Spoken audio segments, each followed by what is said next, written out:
Cincinnati on a 105-degree day on the field. Welcome to college football on ESPN, presented by Marathon. You're watching the Big Ten on ESPN. And 2 hours before kickoff, there were tempers flaring briefly on the field. Players had to be separated by the coaches. All good, though, between the head coaches, Tom Allen and Luke Fickell. And welcome to the booth now. Dave Pasch with Dusty Dvorak, Tom Luginbill on the field. For Indiana, this is one of the biggest games in recent memory that fans can actually watch. They beat Penn State and Michigan a year ago, but nobody was here. And they're playing a team that, yes, it's way too early to talk about college football playoff for a group of 5 team. But if they can beat Notre Dame in a couple weeks and Indiana today, they'll turn some heads. Look, Luke Fickell has built a bully in the American Conference. It's a legitimate top 10 team in college football. NFL talent on both sides of the ball, a very talented and deep defense, and a legitimate Heisman Trophy candidate in Desmond Ridder. And they're taking on an Indiana team. Tom Allen has built a culture, a magical season in 2020. They didn't like the way this year started with their performance against Iowa. A great opportunity to reinforce last year's magical run wasn't a fluke. It's the real deal here in Bloomington. And it is hot down on the field as we check in with the third member of our crew, Tom Luginbill.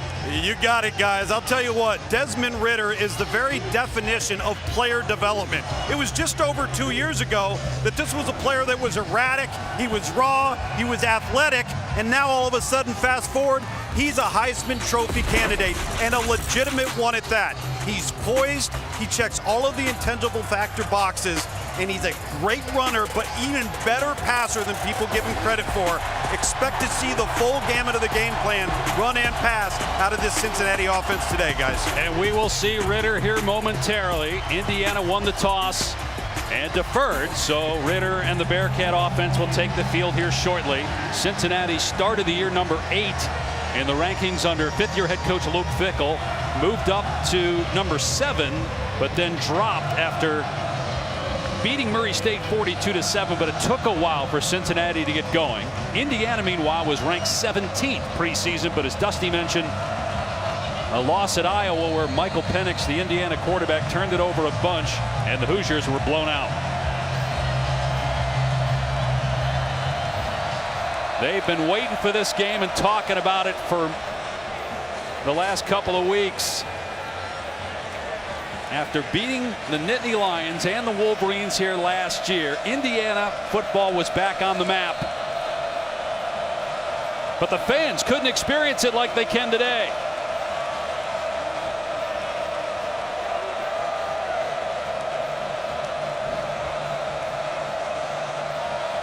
Trey Tucker and Tyler Scott are deep for Cincinnati. And here is the speedster Tucker. And he gets absolutely hammered at the 18-yard line. How about Desmond Ridder? Let's take a deeper dive into what he's going to bring to the table. Athleticism, it's off the charts. You'll see him get around defenders when he's drop back pass, a lot of design, quarterback run, arm strength. Look for shots today. Really worked on it in the offseason. He's got plenty of arm strength to make all the throws, and he epitomizes competitive toughness, makes those game-winning type plays, the type of plays that your offensive lineman comes to you say, man, you've got some toughness. A lot on display here for Desmond Ridder. Got to work on his accuracy, but one of the best athletes at the position. Player of the year in the American in 2020.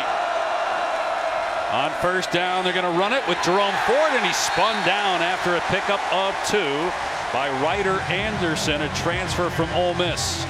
Jerome Ford, expect a heavy dose of this talented running back. Explosive, speed, vision, great feet, and home run capability. Great start to the season for the junior running back with back-to-back 100-yard games.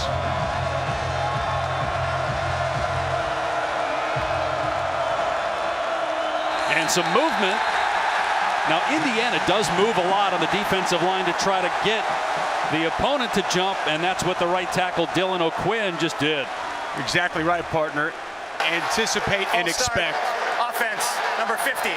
5-yard penalty, second down. Indiana loves pre-snap to move the front, to stem the front, and then post-snap slant.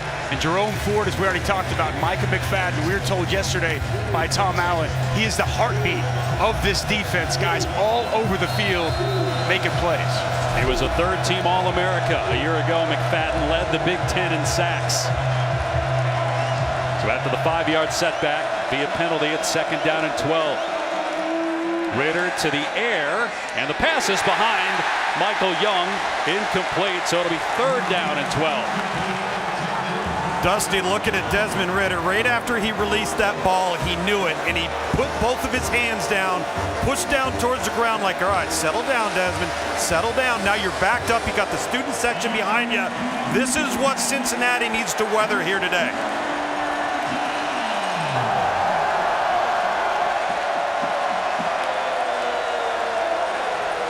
Indiana led the conference in sacks a year ago. Let's see if the Hoosiers come after Desmond Ritter here on 3rd down and 12. They will. Ritter to the sideline. It's caught, but well short of the line to gain. It was caught by Leonard Taylor, but it will be a 3-and-out for Cincinnati. Perfect start to this game for the Indiana football team. Flying down on special teams. You can see and feel the energy that they have today. Quality catch tackle over on the sidelines for a quick 3-and-out. There's Tom Allen, who, like Luke Fickell, in his 5th year, National Coach of the Year last year, and the first to win Big Ten Coach of the Year at Indiana since Bill Mallory in the 80s. Here's the punt by Mason Fletcher. And it checks up around the 31-yard line. So a 42-yard punt, no return. Here comes junior quarterback, 2-time captain Michael Penix. Made some magical plays in 2020. 11-3 career as a starter. They lost at Ohio State last year. The only loss in conference play, but he was brilliant in that game. Threw for almost 500 yards, but the season ended via injury. Torn ACL, 3rd straight season that's ended because of an injury, and he has not looked the same.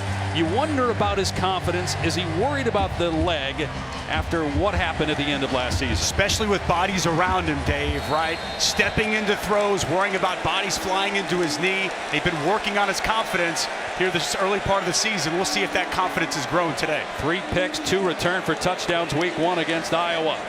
They're going to run Stephen Carr here on 1st down, and there's nowhere to go against that Cincinnati front.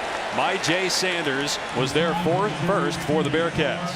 This is a Cincinnati defense that's got NFL talent at all 3 levels. Myjai Sanders, you're going to see his length, his twitchiness on display, has improved as a run defender, but an outstanding edge rusher. It's an aggressive attacking style defense for Cincinnati. Carr, the USC transfer, lost a yard on 1st down. Boy, Sanders in the backfield quickly, no flag down, and the pass way off the mark by Penix. Intended for Cameron Buckley. The Hoosier fans thought that Sanders was offside. 3rd down and 11. Watch Sanders come off the edge here. Looks like he might have gotten a little bit of a head start, but you see the quick hand swipe down on the tackle, Luke Haggard. 21 is somebody they're going to have to identify and get blocked up, especially when they try to drop back and throw the football. So both teams off schedule on their first possession offensively. 3rd and 11.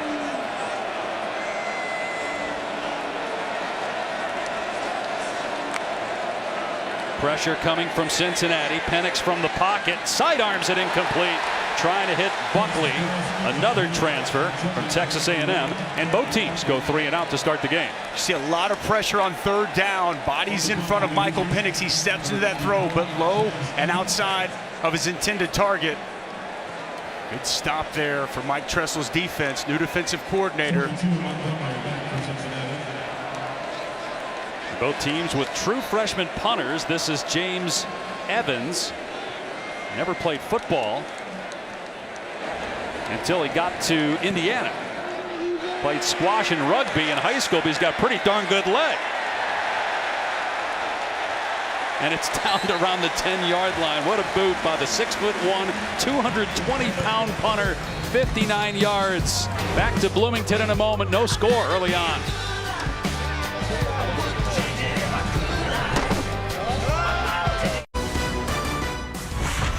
ESPN College Football is presented by Marathon, driven forward.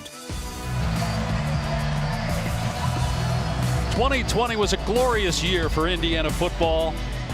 with the wins against Penn State, Michigan, and then at Wisconsin. So that got them into the top 20 preseason in 2021 for the first time since 1969. They were ranked as high as number 7 a year ago, but they lost week 1 against Iowa, bounced back against Idaho here in Bloomington week 2. No score early on here against 8th ranked Cincinnati. A high pass. Was that thrown behind the line? No, they're going to say incomplete. Intended for Michael Young.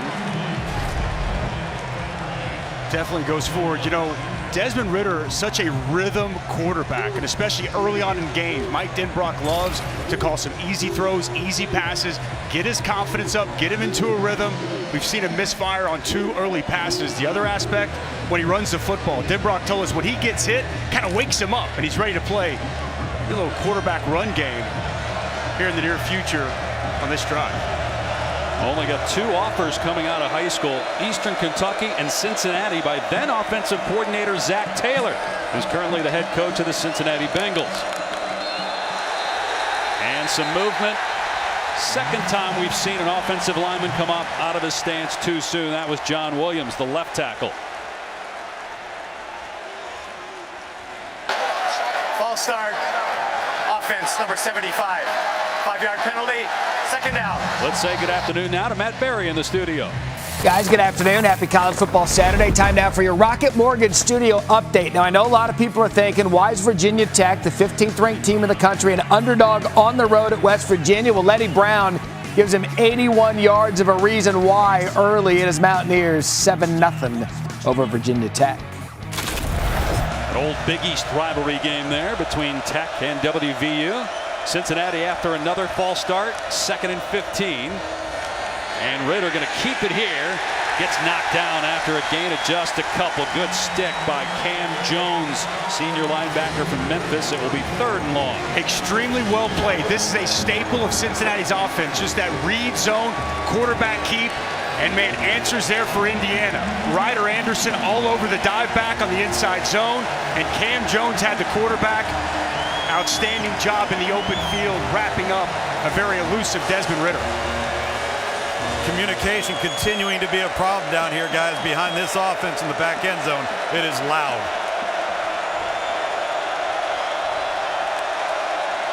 Ridder to the air. And it's pulled in short of the line to gain. Tyler Scott wrapped up by Jalen Williams. That was a terrific play by Williams, who was banged up week 1 against Iowa. Really good corner, 2nd team All Big Ten last year. Good strong throw from Ridder. Tyler Scott doesn't push that route up to the sticks, just short, and has to come back to the football. And as you mentioned, partner, outstanding job by Jalen Williams getting Scott on the ground and forcing the punt. Another outstanding job by Charlton Warren, defensive coordinator. His defense, they've come to play. Another Australian punter, Mason Fletcher, 6'7", on to boot it for the 2nd time. Reese Taylor is the deep man for the Hoosiers. The line drive takes a couple of Bearcat bounces inside the 30-yard line.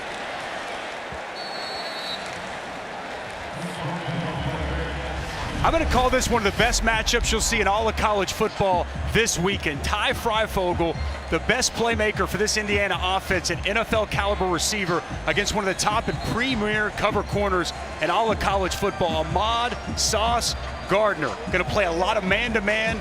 Both these guys spend the time a lot in the boundary. We're going to see good on good when Freifogel and Ahmad Gardner are matched up.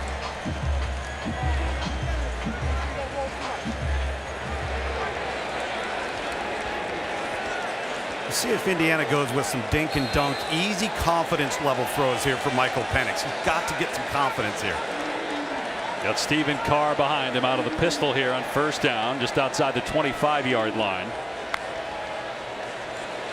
Give to Carr with some room up the middle. Across the 30 to the 32. Stephen Carr had over 100 yards last week, his first 100-yard game since his freshman year at USC in 2017. They have a bunch of transfers on this Indiana team, but when talking with Tom Allen, he said, look, we didn't want to bring anybody in who could disrupt the culture, so all of the transfers that we accepted had relationships previously with coaches on our staff. Thought that was really interesting. Very selective who he's going to let come in, and in no way is he going to allow someone to disrupt what he's built here. A pitch to David Ellis here, trying to get tracked down, able to elude one tackler, run out of bounds in front of the Cincinnati bench. And a good job by Deshaun Pace to not yank him down once they got out of play, because that would have been another penalty. It's a 2-yard loss as it is. How many times do you see a play like that, the defender give that extra tug down and you see the flag? Smart play on the far sidelines. I'm expecting some pressure here. Look, this defense is all about pressure. We've seen Michael Penix losing confidence, especially when pressure's right in his lap. Tressel dials it up here. Mike Tressel, first-year D coordinator, spent the last 14 years at Michigan State, was with Cincinnati prior to that under Mark D'Antonio. And here they come on 3rd down and 6, single coverage downfield. Penix overthrows Freifogel. There's that matchup you were talking about. Ahmad Gardner in coverage.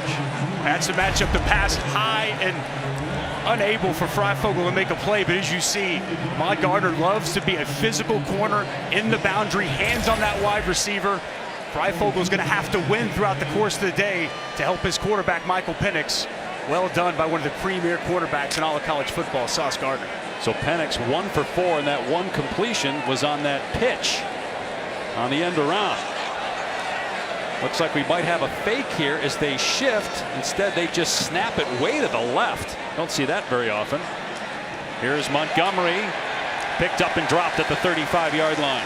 38-yard punt, only a 1-yard return. The fans are back in Bloomington, hoping their team can knock off the 8th-ranked team in the land.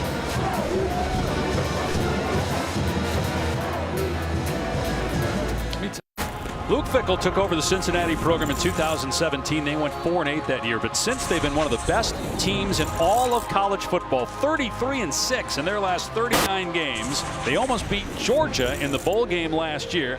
Excellent defensive team under Coach Fickell, 2-time American Coach of the Year, and they've been ranked in the AP poll for more than half that time, most among Group of 5 programs, and they're going to be a Group of 5 team perhaps just a couple more years, and then off to the Big 12 along with BYU, Houston, and UCF. Huge win for all those programs, and Luke Fickell is a big reason Cincinnati's in position to move on to a Power 5 conference. Going to give more of a direct route to the college football playoff. So many great things about Cincinnati and those squads moving to the Big 12. Jerome Ford on 1st down runs out of room as he's pushed out of bounds. No gain on the play, and with the move and the success comes opportunities. And there was obviously the firing of Clay Helton at USC this week, and Luke Fickell was asked about it, as was seemingly every other coach in America. And we asked Luke yesterday, have you addressed it with the team? He said no, but the guys are kind of making fun of me, joking around about it. But what he said, I would wish all coaches would say. He just said, this is good for our program. Any notoriety is good for our team. It's good for me. Without denying it, leverage. Said it's a great reflection of these players and the program that we've built here. No question. Mike Bone, the AD at USC, hired Fickell at Cincinnati. With that said, you and I both feel like Luke is not going to go to SC, but who knows, even if he's a candidate. That's the thing. Ritter taking a shot here, single coverage downfield, and it's just over the head of the intended target, Alec Pierce, with Reese Taylor in coverage. Well, this is what they've been working on, the deep shot, and Alec Pierce has great size and body control down the field. Outstanding job by Reese Taylor. Inside position, running stride for stride with Alec Pierce. Really quality coverage, and what's turning into an early defensive throwdown. That's one thing the Cincinnati coaches told us yesterday. Raiders got to improve his accuracy down the field for us to be a championship team.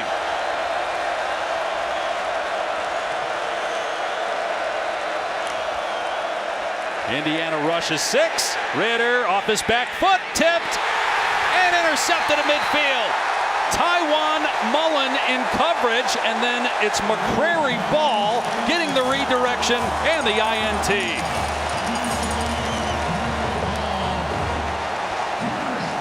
Well, we've been talking about this pressure that they create here.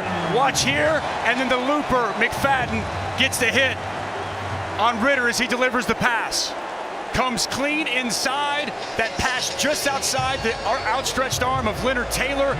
Tip drill, And Indiana is right there for a big pick. And I've been telling you guys about Marcelino McCray ball. Popped on me on the film, twitchy, got another opportunity after a catastrophic injury before the year last year. The 6th-year senior wanted to make a presence in this game, and a big early takeaway for the Hoosiers defense. Second interception thrown by Ritter this year. Coming off our commentary about needing better accuracy. Run play on first down, big hole for Stephen Carr, gain of 6. Here's Matt. Guys, AT&T 5G studio update in West Virginia. Boy, they feel good right now. Jarrett Dagey, Bryce Ford Wheaton. You blink in the first quarter, 14-0 Mountaineers over Virginia Tech. Meanwhile, no offense here, Matt. No score. Nearing the midway point of the opening frame here in Bloomington. Carr hit in the backfield, then pitches it on a reverse. Here's DJ Matthews getting the first down before he's taken out of play at the 30-yard line, a gain of 14. Well, they've been trying to find ways to get DJ Matthews the ball in space. The Florida State transfer is just outstanding. And a well-designed play there by offensive coordinator Nick Sheridan. Looked like that play was dead in the water. Stephen Carr, as he's getting hit, gets the pitch off. And you see the elusiveness and speed on the edge from DJ Matthews. Opted out last year, did not play. Transfer from Florida State.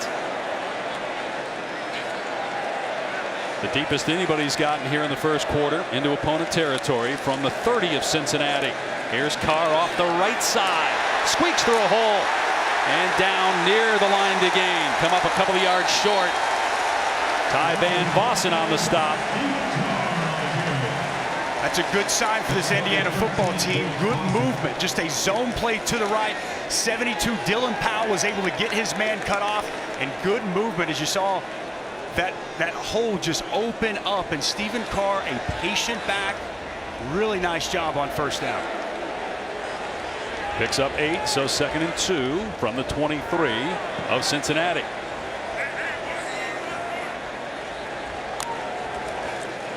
Penix off play action, has time. Everybody covered. Penix takes off, throws it to the sideline where it's knocked down. Kobe Bryant batted it away from Cameron Buckley. It'll be 3rd down. I think you wanted to go to Freifogel once again. It's going to be in the boundary. Ahmad Gardner, no one's open down the field. See Michael Penix get outside the pocket, and really good coverage across the board. You got to make sure they're careful with the football here, Dusty. The way this game's being played, it's all about defense. Your points are going to come at a premium. Be very careful here if you're Michael Penix in the red area. I agree. You got a really good kicker, so you want to give Charles Campbell a shot here if you can't pick up the first down. But they do get the first down with Tim Baldwin Jr. down to the 16. Boy, you don't see that often, right? Cincinnati, 3rd and short with that excellent run defense, get pushed back like that. Well, they had Adam Bjorson in, who's a quality run blocker. And you're exactly right, Dave. Once again, good push. This is an early good sign for this Indiana rushing attack. Cincinnati is stout up front. Now multiple times on this drive, the Indiana offensive line getting that push, imposing their will, and open up some nice creases for Hoosier ball carriers. They're going to keep both those tight ends in the game. Play action here. Penix going to dump it off to one of those tight ends. It's Hendershot inside the 10. It's a first down, fighting for the end zone, and he's in for the Indiana touchdown.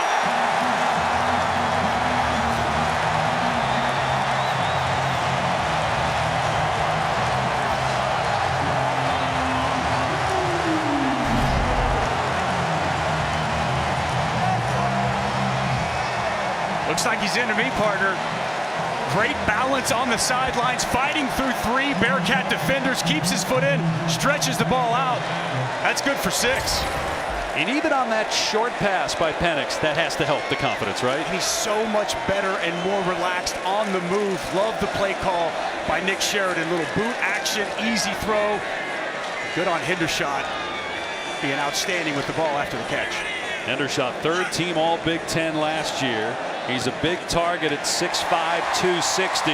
Extra point is good, and Indiana, after the turnover, takes a 7-0 lead. Cashing in that turnover for points. When you run the ball, it sets up play action, sets up boots, and a touchdown here early for the Hoosiers.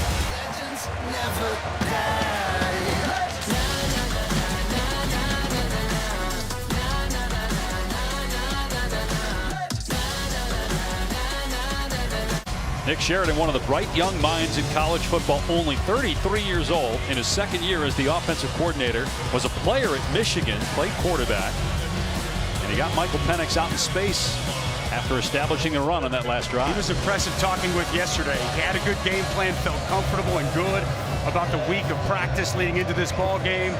How about the reverse? Big play there, getting DJ Matthews in space and being able to run the football sets up the play action. Well done on that drive by the offensive coordinator, Nick Sheridan. They've already run for close to 40 yards in the first half of this opening quarter. This will be a touchback, so let's check in with Matt Berry. All right, guys, some top 10 highlights to catch you up on Texas A&M. Damon Demas, he hasn't caught a ball in his college career. This is first reception, wide open for the touchdown. Texas A&M up 14-0. Also Big Ten, Michigan and NIU. Blake Corum punches it in from 2 yards out. Michigan up 14-3 into the first. Where are you on A&M after nearly losing to Colorado last week and no Haynes King? That defense is going to keep them in a lot of ball games, and I think that the running game with the embarrassment of riches they have at running back is going to be fine, but clearly the quarterback position has to get cleaned up. Boy, we see it again. Indiana moving pre-snap on that defensive line, and it's the third false start. Luke Fickell can't believe it. Offense, number 56, 5-yard penalty, first down. By three different guys. That was the center, Jake Renfro. As we look at our menu today, coming up 3:30, you got Clemson, Florida State, embarrassing defeat last week. We'll see if the Seminoles can bounce back. ESPN Prime and ABC Prime, some good games. And Arizona State, BYU, maybe one of the best, certainly one of the best, maybe the best game on the docket today. Can't wait for that wideout tonight. That'll be at Penn State. Here's Ritter over the middle, and a big hit after the catch by Young. Cam Jones with the stick. But good job to hang on to the football. Pickup of about 5. Easy slant to Michael Young. Big hit there. Cam Jones lowering the boom, and it's legal. Well done by him. And how about Michael Young completing that catch after taking the big hit? Good concentration by the senior wide receiver. You know, for some of the inaccuracies we've had from Desmond Ritter, that was actually where that ball could only be placed in order to be caught. They get a chunk back, Tom, after that penalty. Get it to second and reasonable. Play fake here. Ritter again throws off his back foot and throws it out of bounds. So it'll be 3rd down and 8. There's some miscommunication there. Jordan Jones did not run the route that Desmond Ritter was expecting, and good pressure off the edge by Bo Robbins. Nowhere for Desmond Ritter to go with that football, and another 3rd and long. And this crowd, man, it is at a fever pitch right now.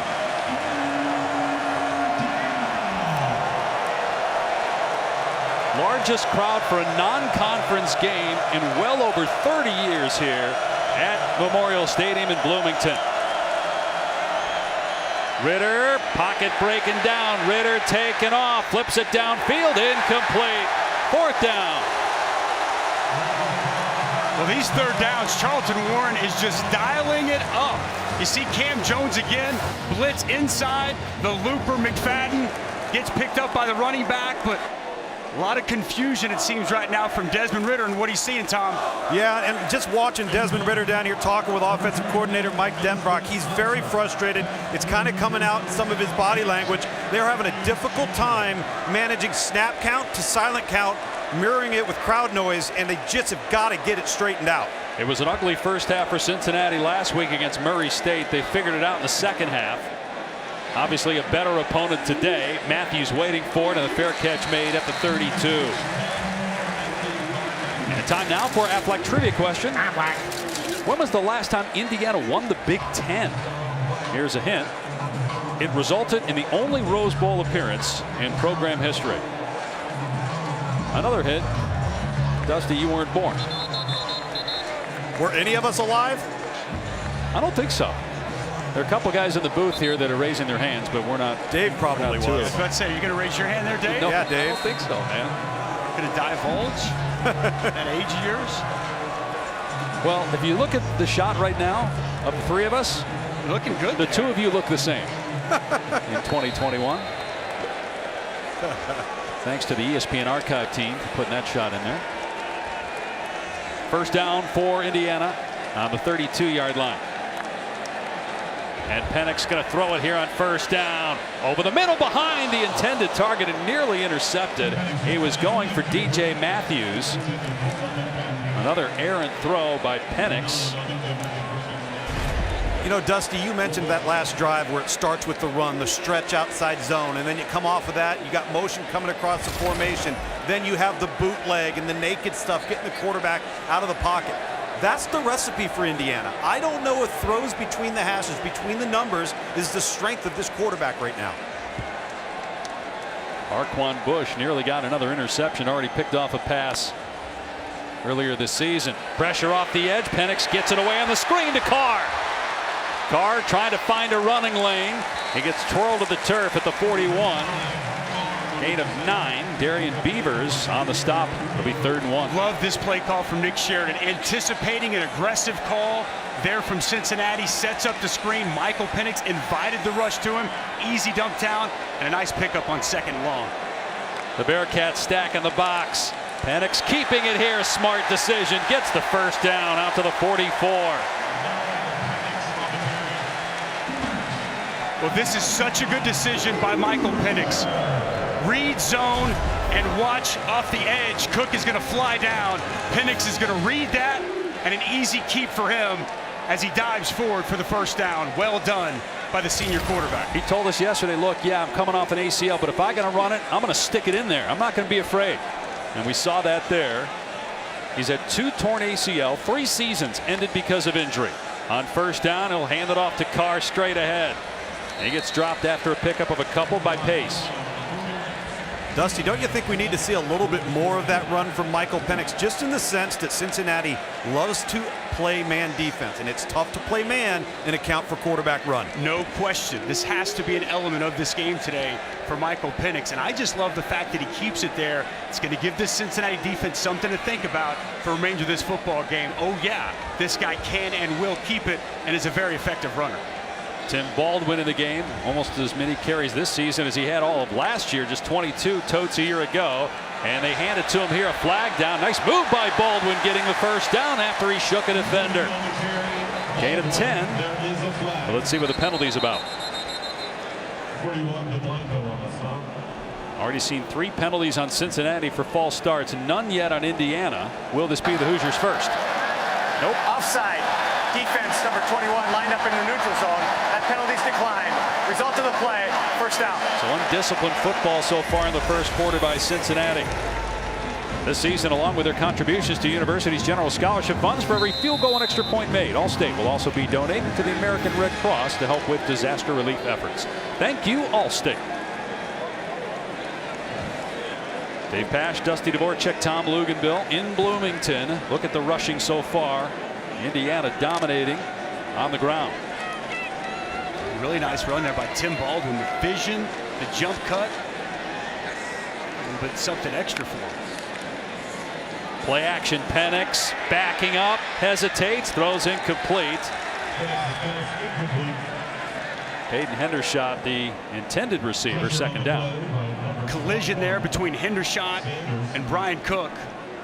Brian Cook's looking like he's calling for a flag. Looks like incidental contact. They kind of ran into each other. I thought that was a smart play by Michael Penix. Pressured off the edge. His intended target had fallen down and gets rid of the football without making a negative play. Yeah, a week ago, Dusty, he took a sack in the same regard and didn't have to. So no negative yardage. See the numbers, 3 of 9 for Penix so far. Did have a touchdown pass. Catch and run by Hendershot. Second time they've been in Cincinnati territory. Penix on the rollout, and over the middle, wide open is Miles Marshall, and he's got a first down to the 32-yard line. You guys said it. He's at his best when he's on the move. 11-yard gain. Love Nick Sheridan moving this pocket. And how about the route? Watch 13 just come in and sit down right here in the soft spot of this zone. Rolls all the way to the left. The Cincinnati defense goes with the flood motion, and Miles Marshall wide open as he sits down.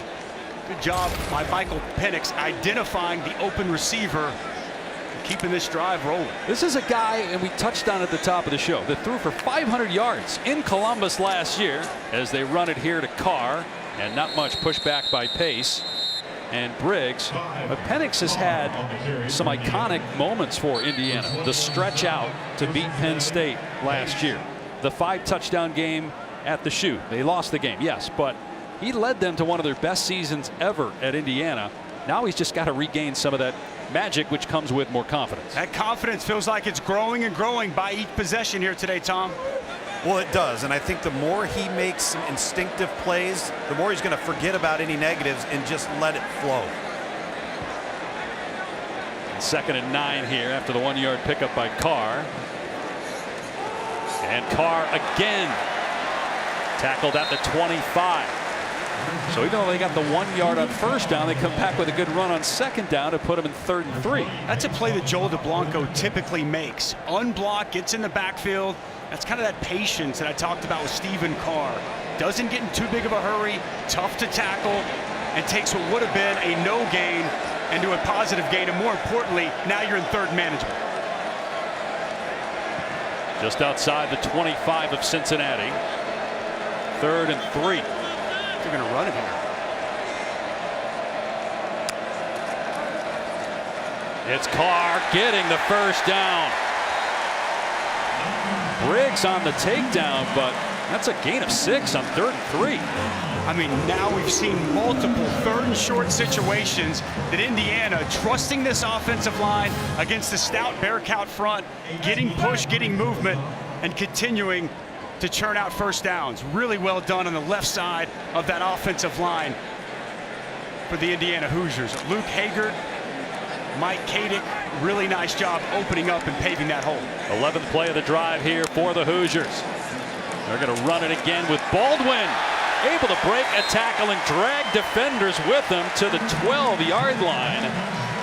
Look at Tom Allen all fired up about the run game right now. That guy is so passionate, loves football, and his team reflects it.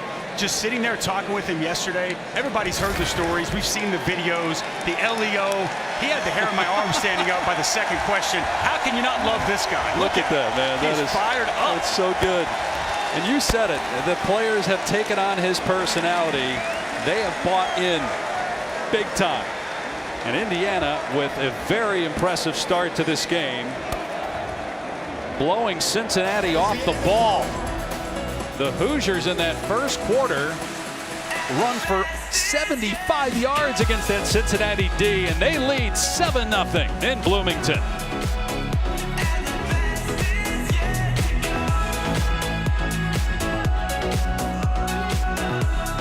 Welcome back to ESPN College Football, presented by Marathon. Well over 100 degrees on the field here in Bloomington on a mid-September Saturday. Dave Pasch, Dusty Dvorak, Tom Luginbill. The Indiana Hoosiers on pace for 300 rushing yards against that Cincinnati defense. They're in 2nd and 2 on the Bearcat 11 as we start the quarter. And this time Cincinnati does a good job off the ball. Carr is tackled immediately by DeBlanco. It's 3rd down. Blanco knifes in there underneath the center's block.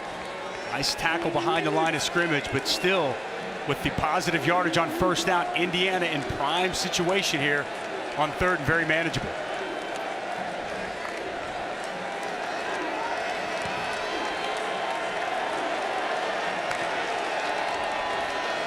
Here's Carr on 3rd and 3, trying to dive for it. He comes up short.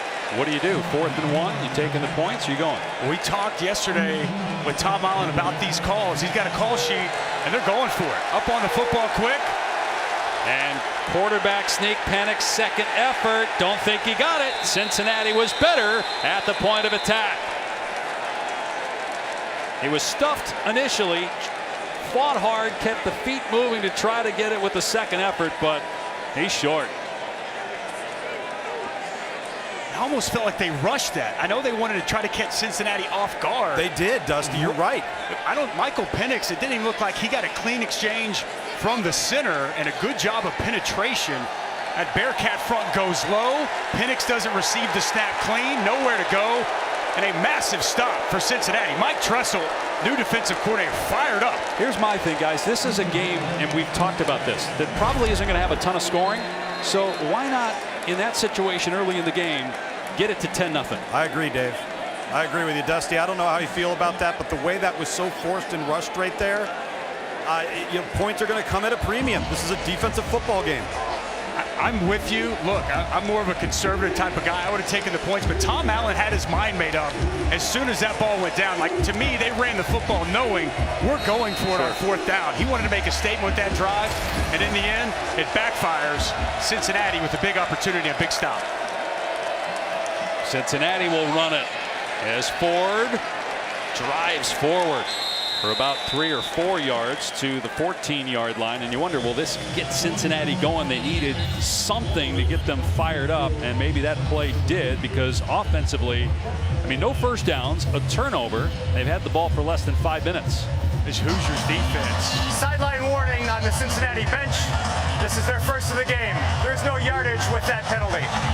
The Hoosiers defense has completely negated the Cincinnati rushing attack, winning the line of scrimmage, dialing up a lot of pressure, and they've got Desmond Ridder shaking a little bit. We'll see if he can recover. And Ridder going to keep it here, trying to get the edge, and scoots out of play after he gets the first down at the 21. First time without a first down in the first 4 drives of a game since Luke Fickell took over in 2017. I like that right there. You know, get Desmond Ridder on the perimeter. Outstanding block by Leonard Taylor, the tight end, getting out in front. Gonna go with 2 tight ends here. They love Josh Wiley. Ridder from the pocket, and a diving catch is made by Trey Tucker. Let's check in with Matt Berry in the studio. All right, guys, for the Big Ten audience, Michigan, as expected, no drama with Northern Illinois. That's Hassan Haskins over the top, 21-3 Wolverines.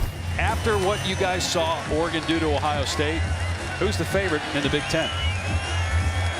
I think it's still Ohio State to this point. That's a good Oregon football team. But I'll tell you what, it feels more open now than it did before the season started. On 2nd and 6, Ford. Oh, he gets pasted.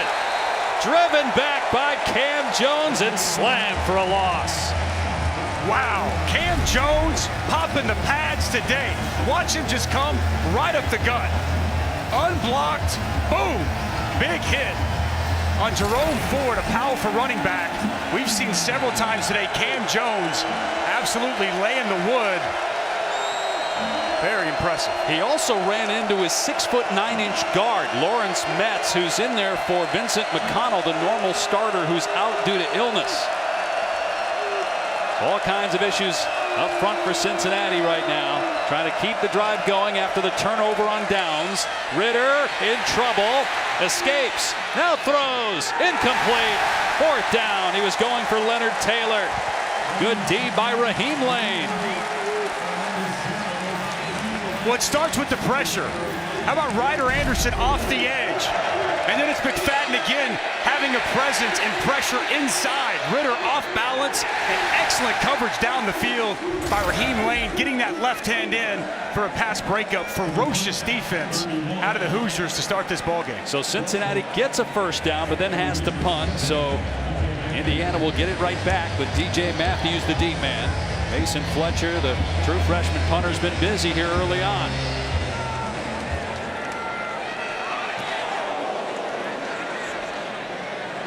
And the fair catch made at the 33 by DJ Matthews. 7-0 Hoosiers.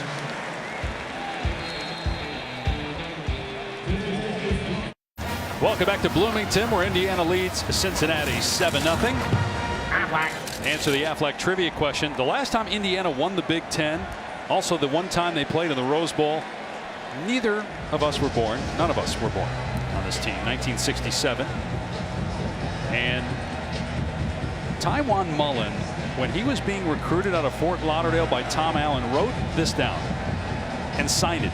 50 years since we won a Big Ten title, 26 years since we won a bowl game in 10 years since we had a winning season. He signed his name to it and he said, "Will do. We're going to take care of all that." Now, they still haven't won a bowl game. They had back-to-back winning seasons. They haven't had 3 in a row since the 40s as they run Stephen Carr here between the tackles for about 4 or 5 yards.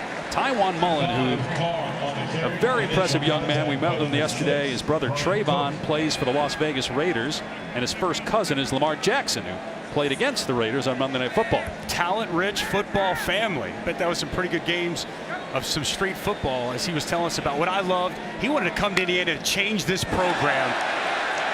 Flag down, free play, Penix downfield, and it is almost intercepted by Kobe Bryant, but again, because of the penalty, would not have counted. Jabari Taylor looked to be the man that was guilty.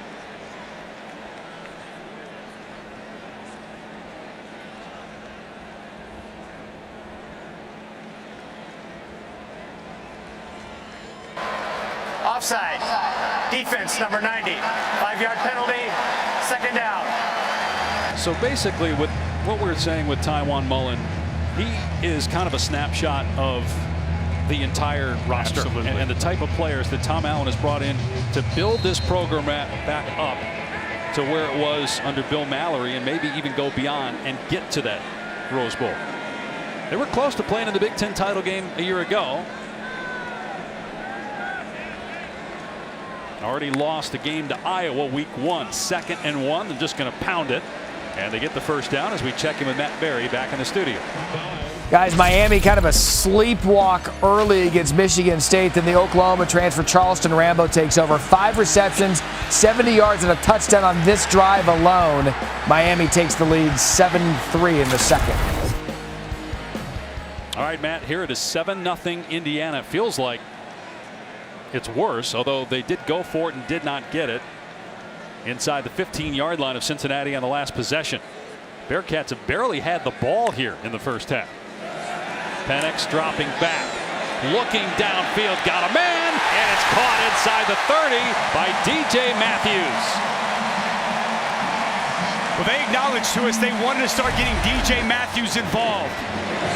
Nice job on the route as he beats the coverage of the safety Hicks, and a dime delivered by Michael Penix, his best throw down the field of the afternoon, Dave. Gain of 27 on the play. They come back and run Carr, and he gets planted. Curtis Brooks, one of those super seniors up front for Cincinnati, making a play there. Much needed play up front by the Bearcats. DJ, yeah, go ahead, Tom. I was going to say, Dusty, that might have been the best throw Michael Penix has made all season long. And just after the give right there, you saw Michael Penix look to the sideline, pointed himself, knowing he should have kept on the read right there. 2nd down and 11. 3rd time the Hoosiers have been inside the Cincinnati 30. They go out of an empty set here.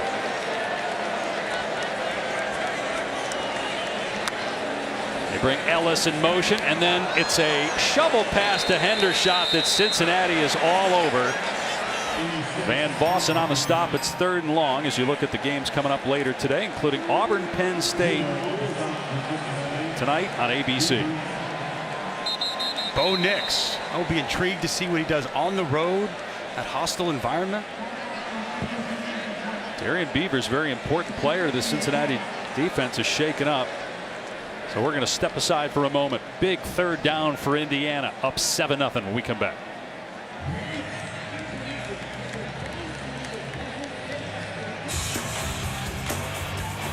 Kick off your Week 2 NFL Sunday at 10 a.m. Eastern Time with the Countdown Crew on ESPN and the app All Access with Jameis Winston, Randy Moss talking about all the best college football catches from today and a whole lot more. Dave Pasch, Dusty Dvorak, Tom Luginbill here in Bloomington. A big 3rd down for the Cincinnati defense. Ty Freifogel up top has not been targeted many times today. Thought coming into this game he would be a major point of emphasis to get him the ball. Big 3rd down.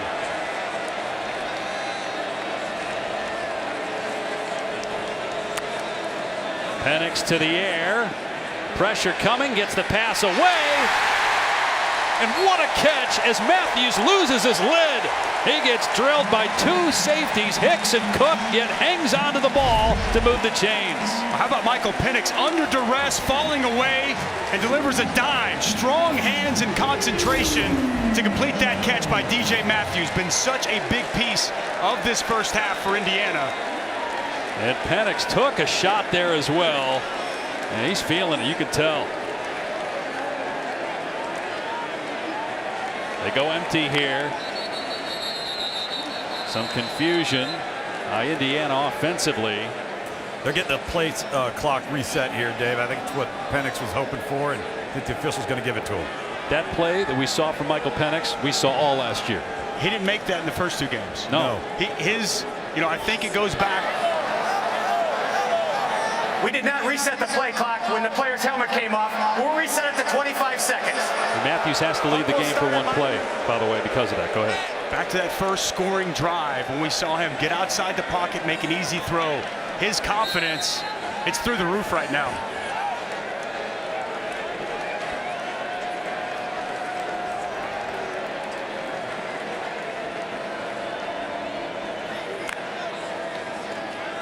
Penix dumps it off to Hendershot inside the 10 and to the 8-yard line for a gain of 5. We've seen now twice Hendershot, very good tight end with the football in his hands. Easy throw, an outstanding job after the catch, getting up the field and getting 5 yards. See if they target Freifogel down here. And they keep it on the ground and run it. And they will with Carr. And he's brought down after maybe a half-yard pickup by Deshaun Pace. So here we are again, 3rd and short. We've seen this a ton here in Indiana. He usually has won that battle this afternoon. Well, they've trusted the guys up front. We've seen a lot of runs in this 3rd medium, 3rd and short category. Had a great matchup down at the bottom of the screen. See if they do target. And a timeout called here by Cincinnati. Want to talk things over defensively midway through the second quarter. It's still 7-0 IU. Barry with a studio update. Michigan continues to pile it on. Hassan Haskins, another touchdown, ball over the goal line. Now 28-3 midway through the second. Some other scores we're keeping an eye on. How about Western Michigan beating Pittsburgh 20-7 in the second quarter? Guys?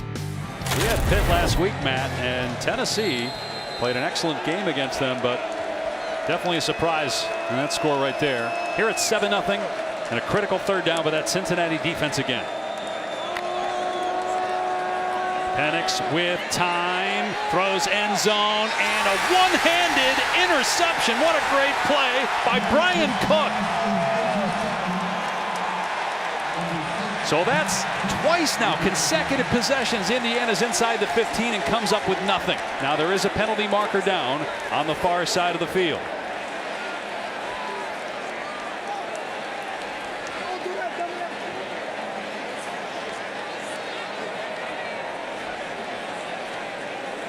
But if you lose this game and you're Indiana, you're going to be kicking yourselves about the last two possessions. Plays over on sportsmanlike conduct, intercepting team number 6.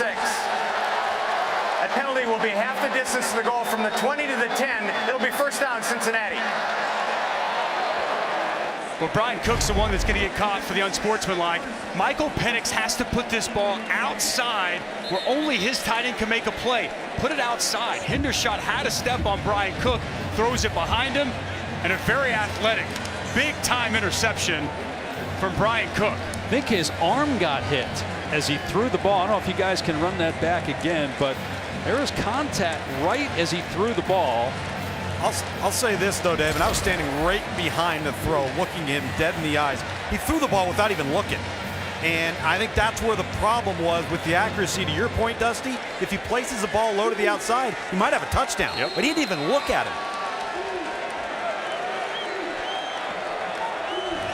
So Cincinnati's offense back on the field. Been very ineffective so far. So a short throw here by Ritter to Alec Pierce, and that will get them about 6 yards to the 16-yard line. Desmond Ridder has been held in check so far here today. Give a lot of credit to this front of Indiana. They've created confusion, disruption along that Cincinnati offensive line without Vincent McConnell. Lawrence Metz is in. Some young players at tackle. And it's been problematic for this offense in the first half. Only 55 yards of offense. Ridder, and that one off target. It'll be third down. He was going for Tyler Scott. You just saw that graphic a moment ago that half of their plays have gone for either negative yardage or 0 yards. It's crazy. You know, we saw a little bit of this last week in the first half against Murray State, but then Cincinnati, Desmond Ridder really worked through that. Had a great second half. Big third down here, backed up. I'm leaving a quarterback run on the perimeter open here for Desmond Ridder. Doesn't like what he sees, checking at the line. Fadden here, 47. Great rusher. Ridder lobs it, and Pierce with the catch. Excellent throw. And Pierce is knocked out of bounds just shy of the 40-yard line, and a late flag is thrown. And Tom Allen is lighting into one of his coaches, so it may have been a sideline infraction. Tom Allen was letting one of his assistants have it. Sideline warning, Indiana bench. That's their first warning of the game. There's no yards with that penalty. That's why he was yelling at a member of his staff for jumping out of the field there. Well, that's a veteran move by Desmond Ridder. Saw the look that he got, zone coverage. He checked into that, and a big-time conversion on third down. Ridder's going to throw it again. Long toss. And it's pulled in by Tyler Scott. Not much with Tywone Mullen, All-America in 2020 on the stop. Midway point of the second quarter. One of the biggest games at Memorial Stadium in recent memory that fans have actually witnessed. The wins last year with nobody in attendance against Penn State and Michigan. But number 8 Cincinnati coming to town. They've got Notre Dame in a couple weeks as that front for Indiana moves and Cincinnati's offensive line moves with them. It's the backup right guard, Lawrence Metz. That movement. False start. Offense, number 56. 5-yard penalty. Second down. That pre-snap movement really triggering this Cincinnati offensive line. They get lined up initially, as you see Luke Fickell frustrated. Fourth now, procedure penalty by his offensive line. They get a move call, and as they move, too reactionary by the Cincinnati front. So 5 pre-snap penalties on Cincinnati, 4 false starts. Ridder to the air, pressure backside, the ball is out, he gets sacked. And then the offensive lineman tried to pick it up with one hand. McFadden scoops it up for the Hoosiers. It'll be Indiana ball inside the 10.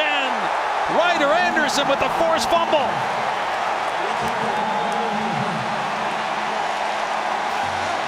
Well, Ryder Anderson was such a key get from Ole Miss. One of the transfers they came in who bought in day one, has already become a leader of this football team, and he's working on a redshirt freshman, making only his 3rd start.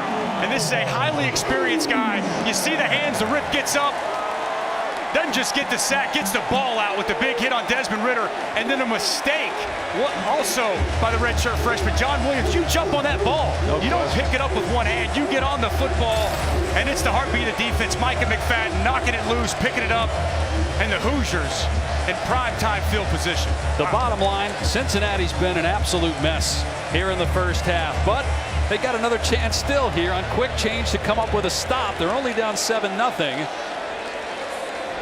Indiana's had trouble down here twice already, come away with no points. So reminiscent of a week ago versus Murray State. The only difference is you're on the road and Indiana's not Murray State. And you got to wonder, guys, for Cincinnati, obviously that defensive line for Indiana has been a problem. But what about the crowd? They haven't played in this environment in a couple years. And this crowd is everything and some it was billed to be. A 1st and goal for Indiana. Here's Carr up the middle, stuffed. Darian Beavers is back on the field after leaving earlier with the hit. Darian Beavers is an imposing force on the field. 6'4", 255. You see his presence there in the middle of that Bearcats defense. He looks like Zaven Collins. Yeah. Dave, I know you know, and Dusty, you and I saw last year from Tulsa.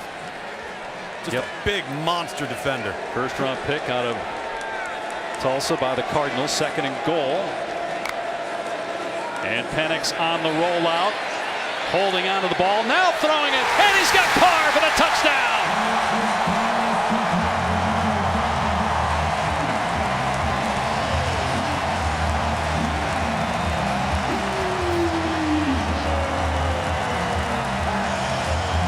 Nice bounce back by Penix after the interception last time down here.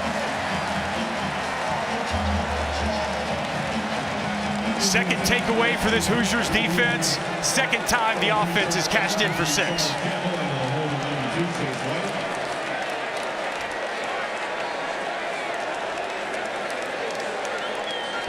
Campbell on to make it 14-0 Indiana. And some movement. We're going to find out what Cincinnati's made of over the next 35 minutes. If they're really a top 10 team, we're going to know here soon. And Dave and Dusty, when we talked to Luke Fickell about this exact same scenario last week, did you go in and lay into the football team? He said no, he really didn't have to. Said the players took care of it. Now we're going to find out. False start. Offense number 77. 5-yard penalty. Will replay the try. Caleb Jones. You're exactly right, Tom. He said that it started with Desmond Ridder, then the other leaders really stepped up and voiced their displeasure with the way that they played in that first half, and they came out and responded. He also told us yesterday that he was hoping that this team would face some adversity, that they'd struggle, because he wanted to find out who this team is, what the character of this 2021 Bearcat squad is. Well, they're facing adversity, and they're struggling here early in this game. Don't know if he wanted this much adversity, maybe a little, but down 14-0 on the road. That's if Campbell can put this through following the penalty. And he splits the uprights. Well, this defense for Charlton Warren has been electric today. Ryder Anderson gets it out. McFadden knocks it loose. And what do you do with the turnover? It's the senior, Michael Penix, on the move, locates his running back. It's all Hoosiers here in Bloomington.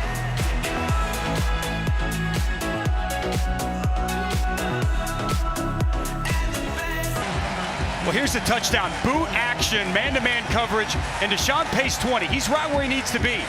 Watch, though, as Michael Penix buys time for his running back, and Stephen Carr shakes loose, continues to work his way into the end zone. Excellent touch pass by Michael Penix. Him buying Stephen Carr time, and Deshaun Pace just loses him. Set up that touchdown. Love the play call by Nick Sheridan, getting his quarterback outside the pocket on the move and capping off that drive.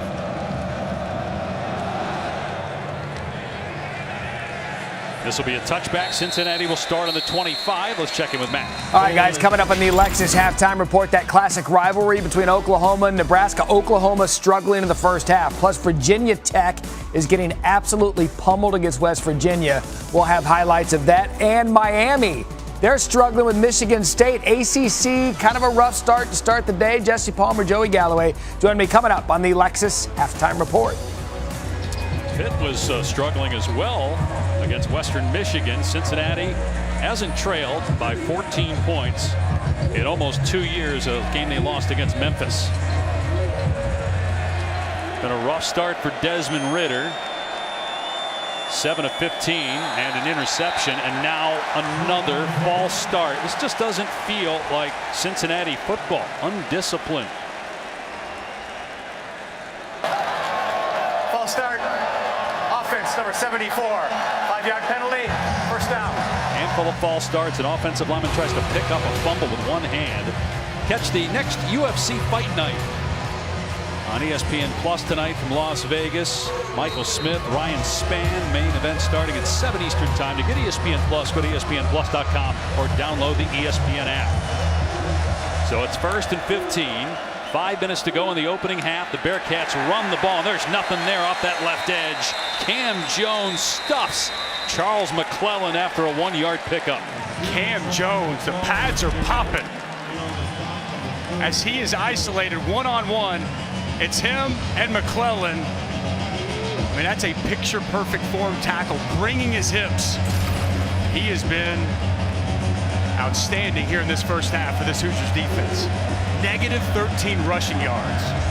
Unbelievable job by this front. Second down and 14. Ritter will throw it, and out of the backfield, the ball is caught, and the helmet comes off there. McClellan, as he got hit by Jones, he'll have to sit out for a play. Shout out to the D coordinator, Charlton Warren, for the game plan. First year as the Indiana defensive coordinator, was the DB's coach at Georgia the last couple of years, but he's called plays before back at his alma mater, Air Force.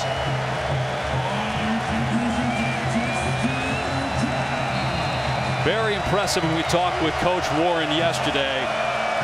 He had pretty good feel for this game. And he's called an excellent game so far. They've held Cincinnati 1 of 6 on third down. Can Desmond Ritter, a Heisman dark horse candidate coming into the year, make a play? Gets hit, the ball flutters, and it's incomplete. Backside pressure again by the Hoosiers.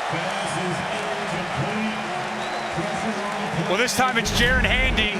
You're going to see him working off the edge right here. Now he's working on 72. They're changing up that offensive line. They've gone with James Tunstall. Didn't matter. Great length. The Auburn transfer gets good length and good pressure for this Hoosiers defense. And back to Charlton Warren. I love this story about how he found out about Tom Allen. He said that after the Alabama loss last year at Georgia, that Coach Kirby Smart put on a video. And it was showing the passion of Tom Allen. And he said that he didn't know Tom Allen. The ruling on the field on the previous play was an incomplete pass. That play is under further review. Okay, the question is, was there an immediate recovery? We'll take a look, but finish your story about... Well, they put on this video, and it was Tom Allen showing his passion, showing his enthusiasm, and that was the first time Charlton Warren had ever been introduced to him. And he said he saw that personality, he saw that passion, and he said, man, that really grabbed me. As we take a look at this from the backside. Well, let's see if there's an immediate recovery as well. There wasn't. Maybe they're looking at targeting. Oh, right there. Did you see the hit from Micah McFadden against Desmond Ritter? Yeah, he got sandwiched in there just as the ball was getting delivered. This would be a huge blow to Indiana. I mean, that's forcible contact to the head or neck area, but is he blocked into him here? Is he pushed? Really tough to tell from that angle. What a huge blow that would be, Dusty. Oh, there's no question. He means so much to this defense. Let's bring in Matt Austin. Matt, what do you see here? Do you believe that this should be targeting on Micah McFadden, 47 for Indiana? I think it should be. He does lower the head. He goes right in, head-to-head contact. I do see contact with the blocker, but it looked like he crossed the course. Targeting. There it is. That 15-yard penalty will be assessed. Number 47 is disqualified from the game. Boy. It'll be 1st and 10 on the 40-yard line. Look, we've said it throughout this telecast that he is the heart and soul of that defense. And I wonder if Tom Allen is arguing that he got pushed into him, but he's done for the day. That's huge. Hate that for that young man. I didn't see any type of malicious intent. That is the rule. I thought it was well explained by our rules expert. Well, and it's a first down, too, for Cincinnati. It is. I mean, just massive play in this game. You take away the heartbeat of this Indiana defense, and you give Desmond Ritter and Cincinnati new life. One aspect of that rule that I would love to see addressed, the ejection portion. I'm with you. Yep. That's too costly of a penalty to eject someone in a situation like that. And Cincinnati comes back with the rushing attack. And it's Jerome Ford getting almost 9 yards. The man that's replacing Micah McFadden is Tom Allen's son, Thomas Allen, who had a season-ending hip injury last year against Michigan State. So the senior from Tampa going to get more work here playing for his father. There are 8 head coaches currently in FBS coaching their sons. We have 2 of them here today. Tom Allen with his son Thomas, Luke Fickell with his son Landon, although Landon isn't on the trip, a true freshman offensive lineman. Good pickup of 8 on first down, 2nd and 2. Cincinnati with 2 timeouts remaining, nearing 3 minutes to go. Ritter throws complete. It's a first down. Alec Pierce into Indiana territory. Here's last year, Allen with the hip injury, and talked a lot about the love that Coach Allen has for all his players and especially his son. Need him to make a play here. Cincinnati try to steal momentum in this game. And not just here, the rest of this game.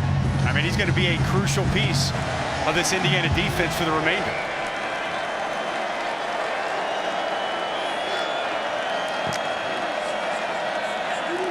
Ritter, long throw. The receiver stumbled coming out of his break. Jaden Thompson, and couldn't catch up to it. Second down. In fact, that pass was on target. Jaden Thompson, turf monster, just got him.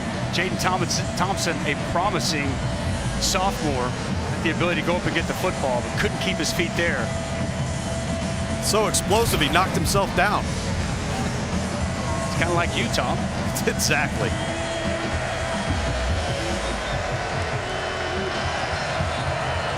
Cincinnati in plus territory for the first time at the 46-yard line of Indiana with 2nd and 10. And it's a quarterback run, big lane between the tackles. Ritter sliding down to the 26-yard line. A 20-yard run for Ritter. Well, you're going to see Thomas Allen come on a blitz, and it's going to open up a massive hole right here. They dial up a blitz. Thomas Allen picks the side of the center. Middle of the field is wide open, and Desmond Ritter makes him pay. Got to continue to get Desmond Ritter involved in the run game. Such a key asset of what he brings to the table and makes him so difficult to defend. Don't forget, coming up tonight on ABC, it's a whiteout in Happy Valley. Penn State ranked 10th in the country, taking on Auburn. Third meeting between these schools, and the first since 2003. He touched on this earlier. Can Bo Nix come up big on the road for Auburn against Sean Clifford, the other quarterback in the ball game? Don't you get the sense, Dusty, that that's what that entire game's about? Whatever quarterback makes the fewest mistakes wins. No question.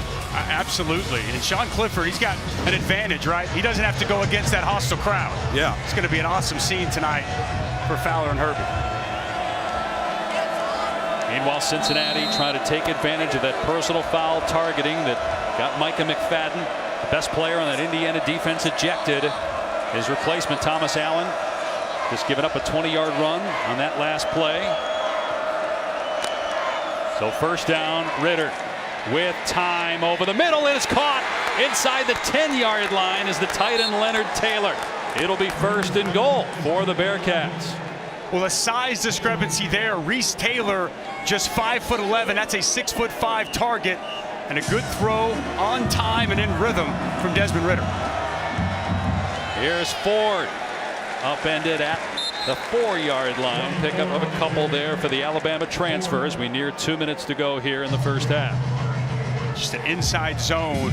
Don't be surprised if you see him come right back with it, with the ability of Ritter to keep it, get to the edge, and then that tight end who tried to log the end there, he'll stay as a weapon, go to the flats, and essentially turns it into a triple option.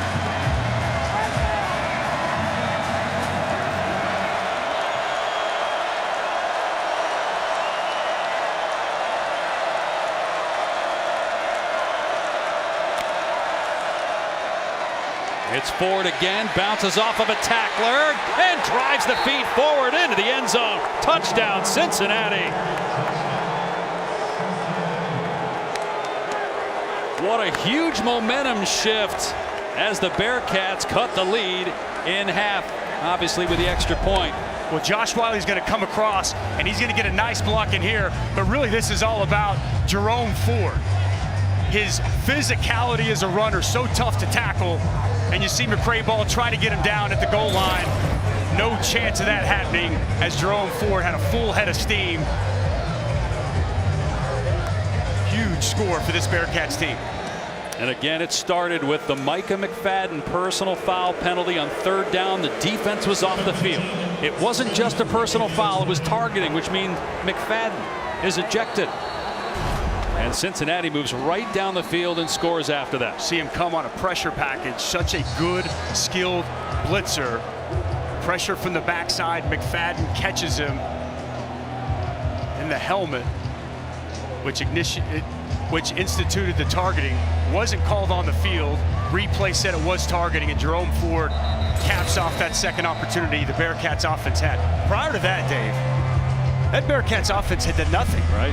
And it really, ignited them. And that's a huge scoring drive here before half. Well, we said we're going to find out whether Cincinnati really is a top 10 team. We said that about 3 minutes ago.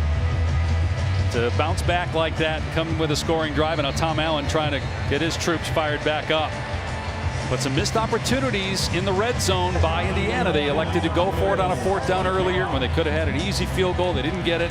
Then an interception in the end zone thrown by Penix.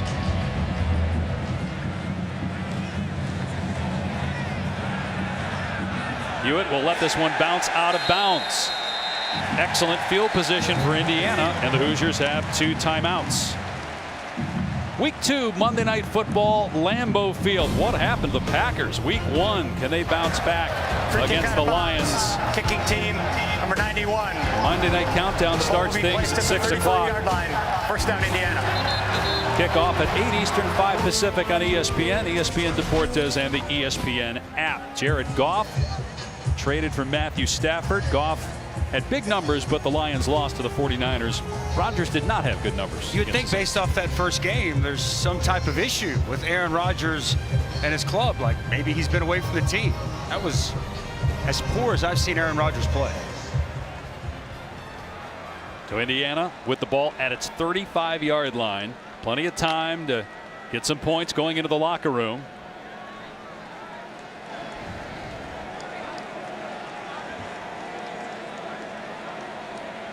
Indiana will get the ball to start the second half.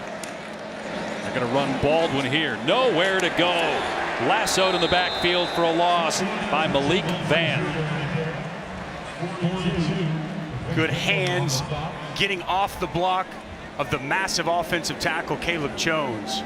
Setting that edge nowhere for Baldwin to go.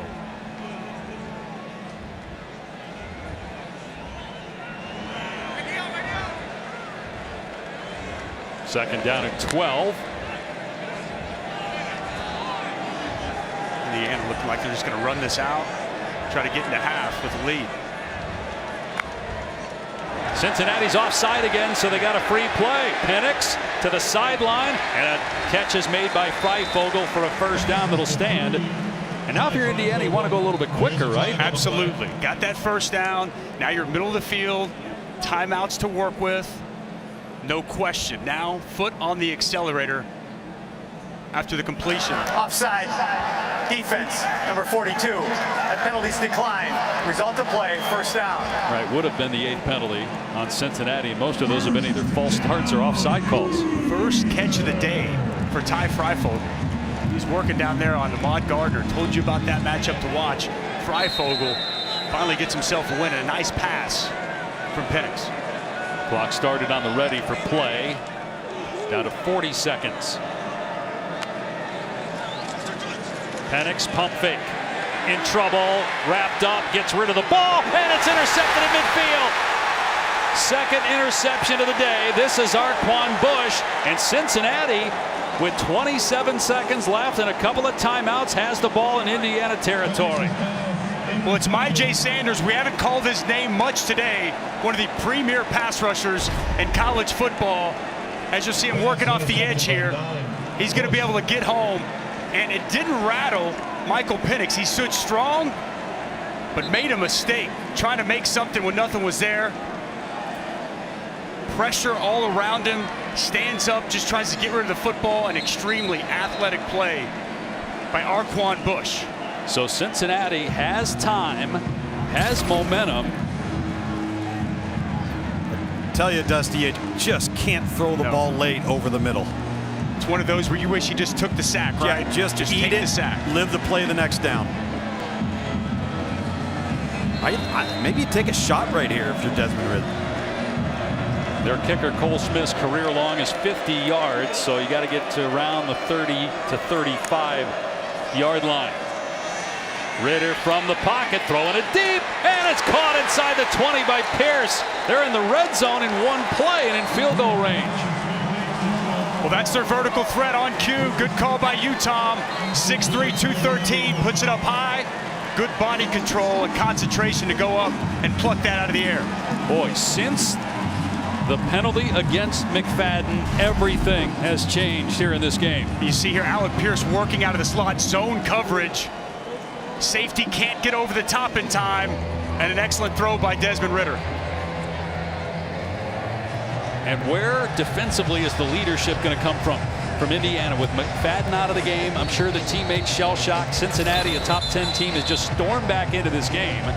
And you got plenty of time here, 20 seconds left. You see the kicker, Cole Smith, but there's still plenty of time here with a couple of timeouts, or excuse me, one timeout left for Cincinnati, one timeout, to make something happen here and get a touchdown. Where guys like Tywan Mullen have to step up. Marcelino McCray-Ball, veterans who have been on this defense for a while, going to have to step up and fill that void from McFadden, Tom. And they don't have Devon Monster Matthews either in the back end at the safety spot, who would have been the leader of one of those two safety spots. And by the way, since that penalty, Dave, as you mentioned, how hot is Desmond Ridder in the passing game? Yep. See if he can keep it going here. First down at the 18-yard line. Again, one timeout left, 20 seconds to go.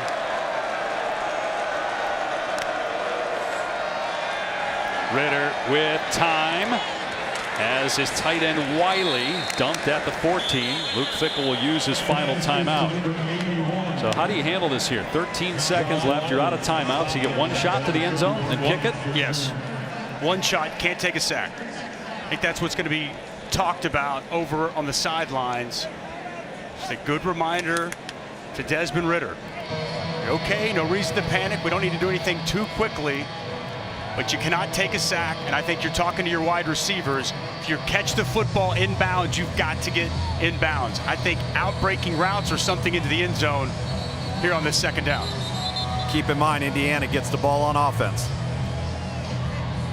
Momentum is completely turned, though, in favor of the 8th-ranked Bearcats. They were down 14-0, and Indiana had a couple of chances to add more points on. Here they are with a chance now to tie the game going into the locker room. Since that targeting call, Tom, you mentioned it, Ridder's been hot. He's 4 of 5 for 57 yards. He's been spinning it downfield.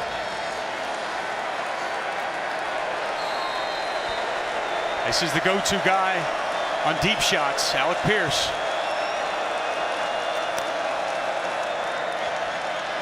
Ridder throws a fade to the end zone. Diving attempt, but it's incomplete. Josh Wiley with Sanguinetti in coverage. 8 seconds to go here in the first half. Sanguinetti, nice job as a safety getting over the top. Goes through his hands. In really good position for the pass breakup. Standing job getting over the top, negating what likely would have been a touchdown. And Josh Wiley came up limping as well. Their best tight end, he just went to the sideline, and they're going to keep the offense out there. Again, no timeouts left, 8 seconds to go. A lot of cushion from this Indiana defense to keep everything in front. Ridder to the end zone, and it's incomplete. Pierce could not come up with it. Raheem Lane appeared to deflect it, and now Cincinnati will bring on the kicking team. As I mentioned, Indiana's DBs were playing all the way back right there at the goal line. And you see Alec Pierce, he is the target, has an opportunity, and just drops it. Hits him right in the hands, typically a sure-handed receiver. Got to credit Raheem Lane for getting in that passing window. Probably obstructed the vision of Alec Pierce, but as he bangs on the ground, he knows opportunity missed. Cole Smith is definitely not automatic. 14 of 26 in his career. It's a 32-yard attempt. This one's money. So Cincinnati scores the last 10 points of the first half. And we got a ball game in Bloomington. 14-10. Indiana in front. And the Hoosiers will get the ball in the second half. Now it's Matt Berry, Joey Galloway, Jesse Palmer in the studio.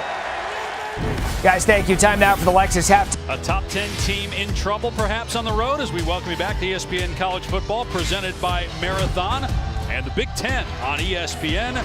Number 8 Cincinnati trailing at halftime at Indiana, but the Bearcats did score the last 10 points. As we take a look at today's more driven moment brought to you by Goodyear. All Michael Penix in Indiana early. That made it 14.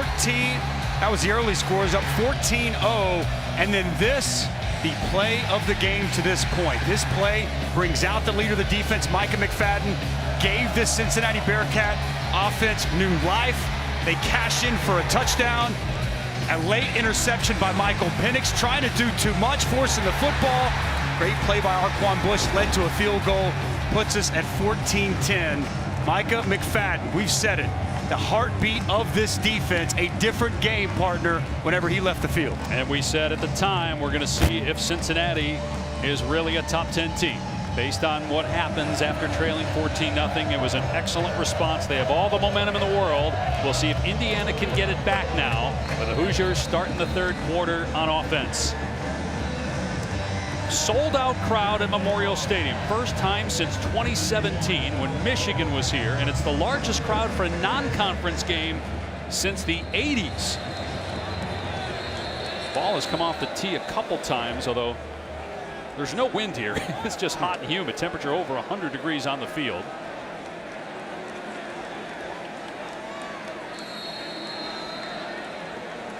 Alex Bales will kick it to Jacoby Hewitt.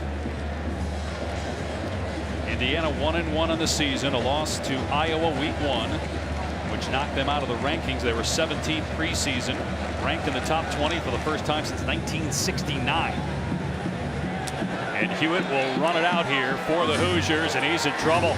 Tracked down from behind at the 15-yard line. Dave Pasch, Dusty Dvorak in the booth, Tom Luganville down on the field. So he talked about, Dusty, how everything changed with that targeting call. What also changed was the play of Desmond Ridder. He looked like a different quarterback those last couple of drives. He really did. Made a couple of shots down the field, and then we saw his ability to make plays with his legs. His mobility is a real weapon. I expect we see more of that here in this second half. And back to the Micah McFadden, targeting. Look, I'm not going to argue the targeting. I just hate the fact that he no longer gets to play. It's almost a crime when you go back and look at that play that he's ejected from that. That is the rule. That's the way they call it. I just personally can't stand the fact that a defender doing his job ejected from a game in a magnitude like this. Goes back to, should we have a targeting 1 and a targeting 2 based on whether one is more severe and deserving of an ejection, as Indiana runs it on first down and Carr is stacked up after a 2-yard gain. Let's check in with Tom. Well, I tell you guys, I asked Tom Allen about that play. He said, you know what, we're flushing it. It's gone. We can't worry about it. We can't change it.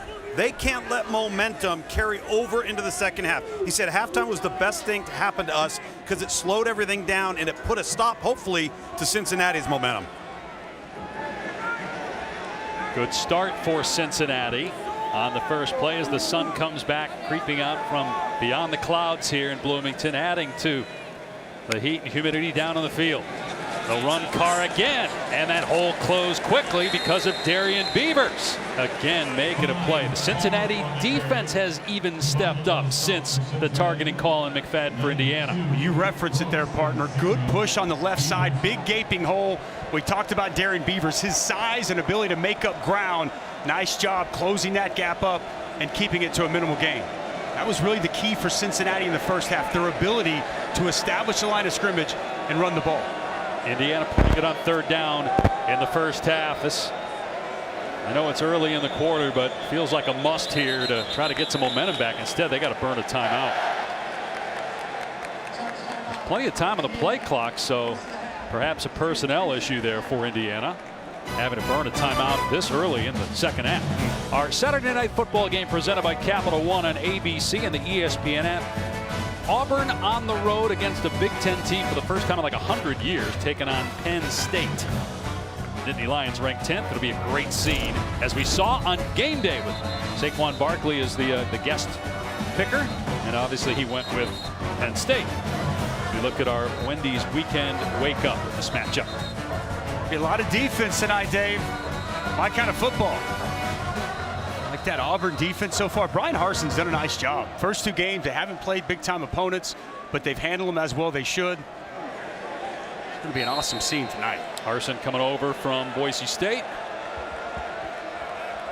3rd and 6 here, empty backfield for Michael Penix, who's already thrown 5 interceptions on the season. Had 11 all of last year. Penix in trouble, throws it deep, and it's incomplete off the hand of Freifogel. Indiana wants a penalty on Javon Hicks for interference, but will not get the call. It's a 3-and-out to start the third quarter. Well, that's Ahmad Gardner. Look, they wanted the boot. They wanted to hit Matthews in the flat. It's well defended by Van Fossen. And you see down the field, Hicks in that throwing window. Freifogel unable to bring that catch in. They wanted to go short, dump it off. Is well defended by the Cincinnati secondary. Not the start that Tom Allen was hoping for. James Evans will boot it to Ryan Montgomery. Here comes Cincinnati, and that was well blocked. Short punt. Montgomery from the 45 into Indiana territory, inside the 40, and they finally spin him down at the 30-yard line. A 20-yard return after a poor punt.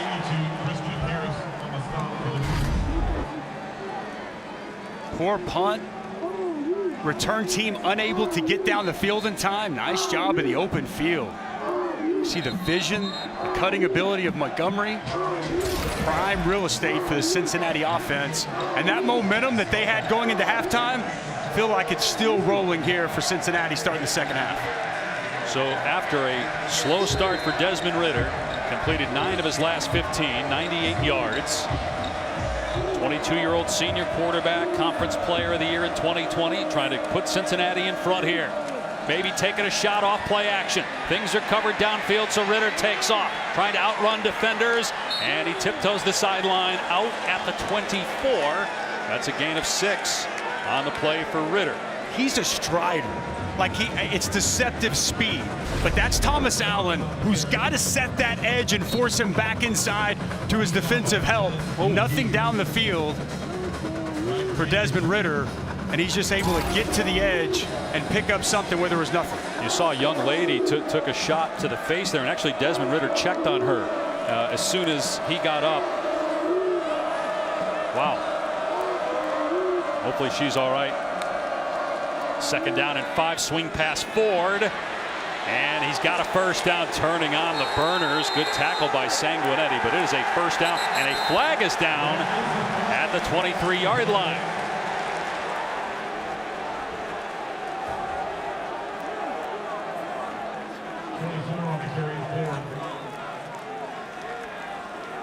Cincinnati had 7 penalties in the first half, and also one that was declined. Most of those were false starts or offside calls. This is a dumb one, Dave. Personal foul, offense number 11, unnecessary roughness. 15-yard penalty from the spot of the foul. Second down. That's Leonard Taylor, a tight end. For as well coached as this team is, and Luke Fickell is as good as you'll find in college football, this has been an undisciplined Bearcats team today. Both sides of the ball. We saw it on the interception in the first half from Cook when he took his helmet off, and here negating a first down and everything going Cincinnati's way. We'll take a look up top. Just kills you, Dusty. Leonard Taylor. Oh yeah. Yeah, right here. That's stupid. And there was a confrontation before the game, 2 hours before kickoff in midfield, between both rosters that the coaches had to separate. Ridder, long throw, it's caught at the 30. Pulled in by Michael Young, grad transfer a year ago from Notre Dame, so get a chunk of it back, but it is third down and long. Early second half, but this feels like a major third down for this Indiana defense. Saw a lot of pressure early, but their main blitzer, Micah McFadden, not on the field. Also seen Cam Jones be extremely effective. They've had problems on this left tackle side. John Williams already out. James Tunstall in. Take a look here at Jared Handy. Williams was the guy that tried to pick up a fumble with one hand. Back to throw goes Ridder. Pressure at his feet. Backing up. Now taken off. And he just runs out of bounds. Actually lost yardage. Should just thrown it there because, again, your kicker, his career long is 50, and that's going to be what this would be if they try it, because he lost a couple yards there instead of just throwing it away. Great point you make there, Dave. Just toss that ball out of bounds. Good stop by the Indiana defense. Coverage was down the field. Pressure was coming. Desmond Ridder kept his eyes down the field, trying to wait for something to open up. Nothing was there. Steps out of bounds. He's missed almost half of his career attempts, and this is a 50-yarder, which would match a career high.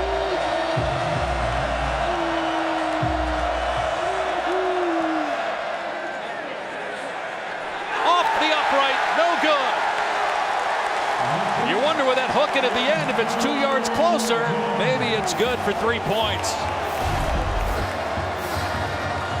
Well, after great field position from the big punt return, that penalty of the tight end Leonard Taylor really comes back to cost the Cincinnati Bearcats a first down in the moment and points off the board. Big game here in Bloomington.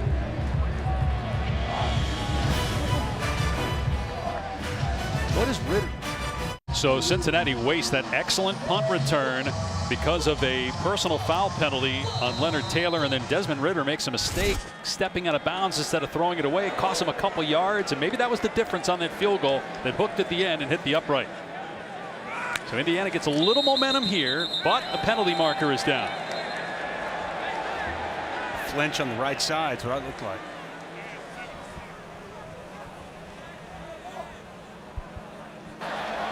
False start. Offense number 76. 5-yard penalty. First down. Right guard Matthew Bedford. Our Saturday night football game presented by Capital One on ABC and the ESPN app. A whiteout in Happy Valley. 10th ranked Penn State against Auburn. 7:30 Eastern, 4:30 Pacific. You talked already about the job that Brian Harsin has done. Is Penn State back? They had a rough year last year. Certainly find out tonight. Already one big win over Wisconsin to start the season on the road. They get to go home to Happy Valley. So 1st and 15 for Indiana. Penix hands it off, and an excellent tackle by Cook on the running back Stephen Carr for a negative play. Well, they're going to bring pressure here and then watch. Sorry, they're going to bring Darian Beavers inside, and then it's Cook coming downhill from his safety position to replace. Big-time tackle in the hole with Stephen Carr. Number 6, a football-playing dude, man. All over the place, Luke's. Had that one-handed interception in the end zone in the first half. 2nd and 15. Play fake. Penix gets rid of it. Deep ball. Off the fingertips of Freifogel, incomplete. What a throw by Penix. That was a 50-60 yard throw right on the money. He just couldn't pull it in. Bodies all around him, stood strong in the pocket and delivered a really good throw. Freifogel, been waiting to call his name all day. He's only got one catch. Typically a sure-handed receiver. Missed opportunity there after a good throw from Michael Penix. He has not been good on 3rd down, and now you're asking a lot here. 3rd and 15. Urban Poindexter is in the game at running back. We've seen him a bunch here today. Penix from the pocket, and he tried to dump it off to Urban Poindexter, but it's incomplete, so Indiana will get it right back to Cincinnati. Bearcats defense starting to settle in a little bit. Just a missed opportunity on 2nd down. You've been waiting for an explosive to happen from this Indiana football team. Nick Sheridan told us yesterday they need to create some shots down the field. The opportunity is there. Freifogel unable to complete it. You get in 3rd and 15. That's just tough sledding against a defense like Cincinnati. At some point, got to help your quarterback out. Struggling with his confidence, throwing picks. Got to make a play for him as Cincinnati was close, but an excellent punt. Fielded at the 25. And down goes Trey Tucker at the 22-yard line. 48-yard punt, -4 return.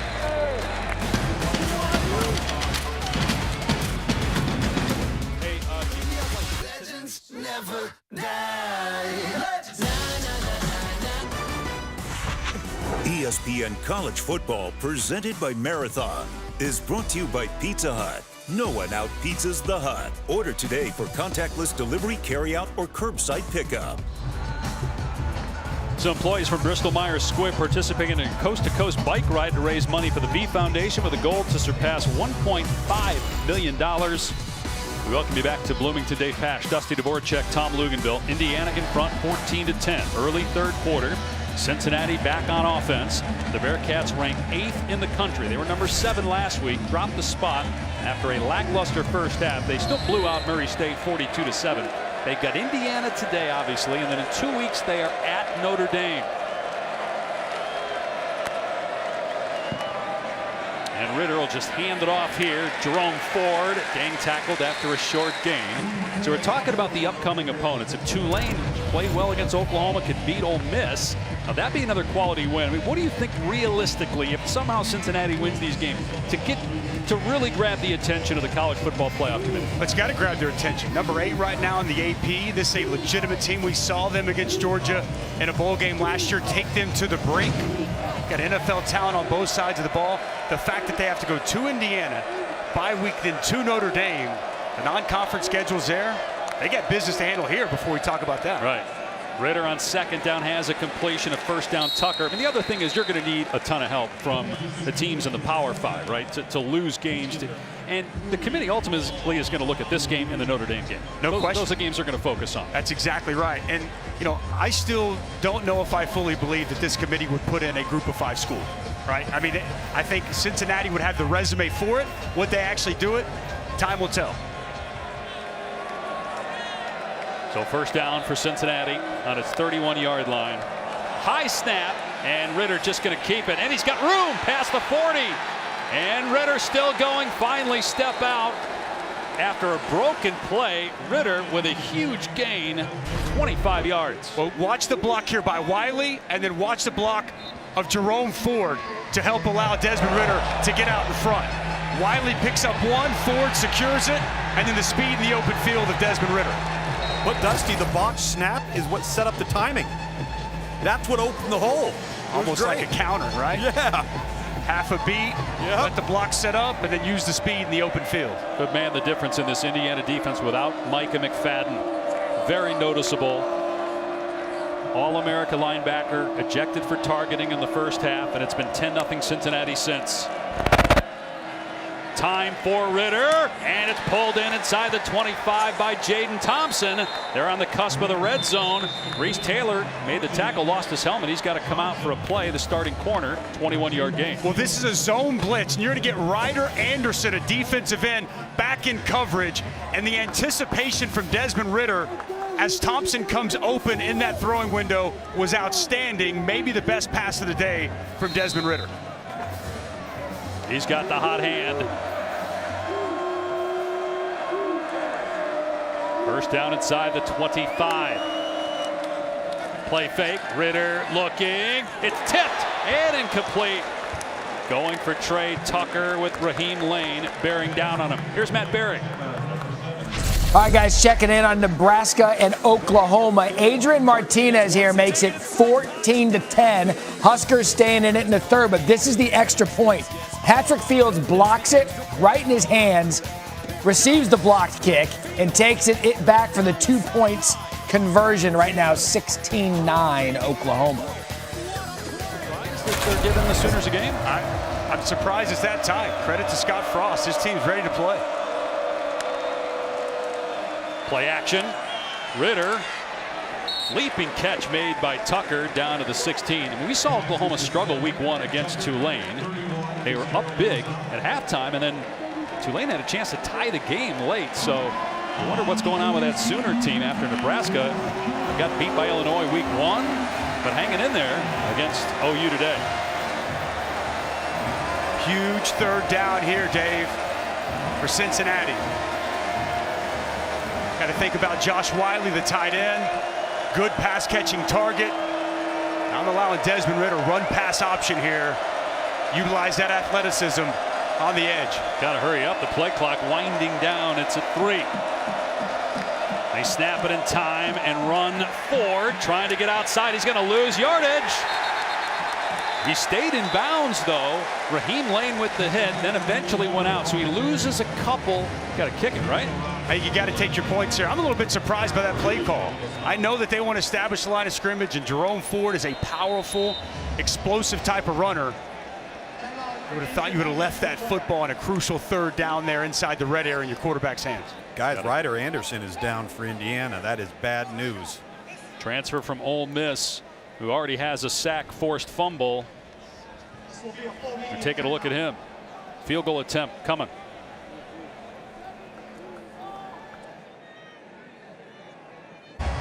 Taco Bell welcomes you to the Live Más Student Section of the Year contest. Use hashtag StudentSectionSauce to get the committee's attention. To go to ESPN.com/Taco Bell to see how your school can compete. Sellout crowd here in Bloomington on a near 100-degree day on the field. Mid-September in Indiana. 36-yard field goal attempt coming for Cole Smith. He missed a 50-yarder. The last possession made a 32-yarder in the first half.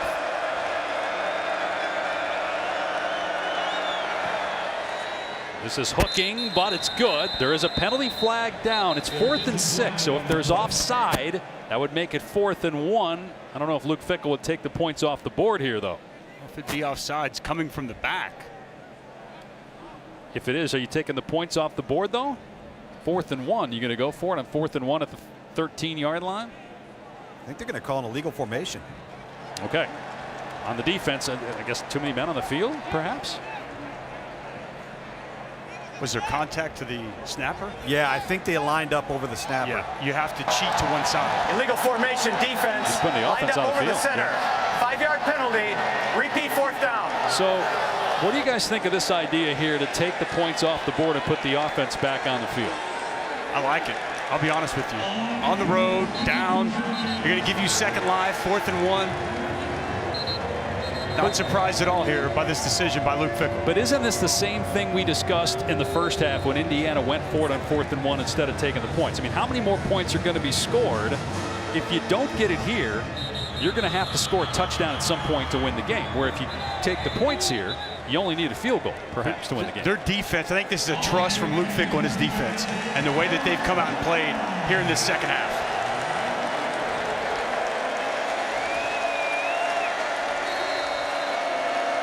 Jerome Ford is the running back. They'll put Ritter in the gun here on 4th and 1. It'll be Ford, and second effort. He got the first down to the 10-yard line.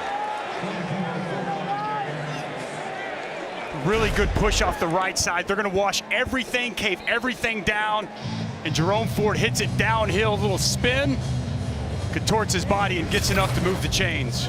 They rolled the dice, and it paid off for now for Luke Fickell. So 1st and goal. Past the midway point of the third quarter, it was 14-0 Indiana. Cincinnati has scored the last 10 points and just took 3 off the board to put the offense back on the field. They moved the chains and now get rid of the chains for 1st and goal. Ford again finds running room. Good cut, and he's down to the 2. 2nd and goal from there. Sweet feet in the hole by Jerome Ford. You referenced the jump cut, and then he lowers his shoulder, gets low, keeps the legs churning, and a nice pickup there on 1st down. Already has a touchdown, his 5th of the season. 2nd and goal. Give it to him again, pushing forward. And he's into the end zone for the touchdown. Cincinnati has the lead for the first time today.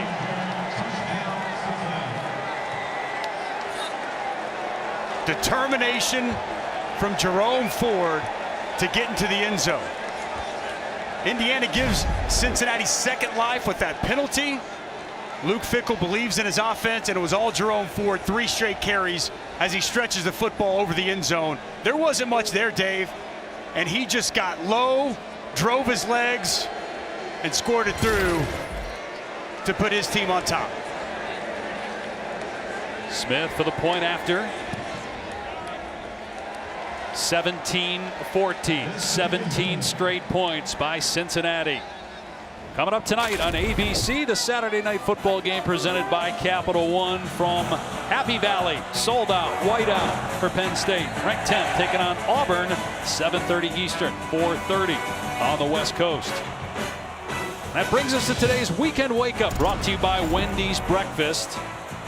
The SEC 8-1-1 against Big Ten teams in regular season matchups when both are ranked. Talked about that a lot today. It's going to be an outstanding game there tonight. Now, one thing you think about all the penalties we've referenced with Cincinnati, right? Undisciplined, shooting themselves. Think about the 2 penalties from Indiana. The McFadden targeting that was a 3rd down, would have been a punt. That was Cincinnati's first scoring drive. And then lining up over the snapper, allowed Luke Fickell to roll the dice, go for it, resulted in another 7 points. So 2 costly mistakes by Indiana, helping lead to 14 points from the Bearcats. Last year's Indiana Hoosier football team found a way to win these games. We'll see if this one can. It'll come out to the 25 on the fair catch. Let's go to Matt in the studio. All right, guys, updating you on Michigan State, Miami. Watch this throw here. Peyton Thorne to Jalen Naylor. Also, De'Aaron King has been in and out of the locker room. He's back on the field, but Michigan State has the lead 17-7. OU starting to get a little distance. Kennedy Brooks in 23-9 Sooners. So, Dusty, you can now pay attention to the game in front of you. Oh, well played there by Mr. Berry. Dusty watches 4 games at one time. Two, that's like not a big ask. All while being in a 3-point stance. No question. That's how you got to do it, right? Got less than 4 screens going on a Saturday. We just need to bring the long hair back. You got 3 months. You can have it ready before bowl season. Borrow some of yours? There's not much left. You gave it all the way to charity. Big drive here for Indiana, Michael Penix. Off play action. Has a completion. It's DJ Matthews.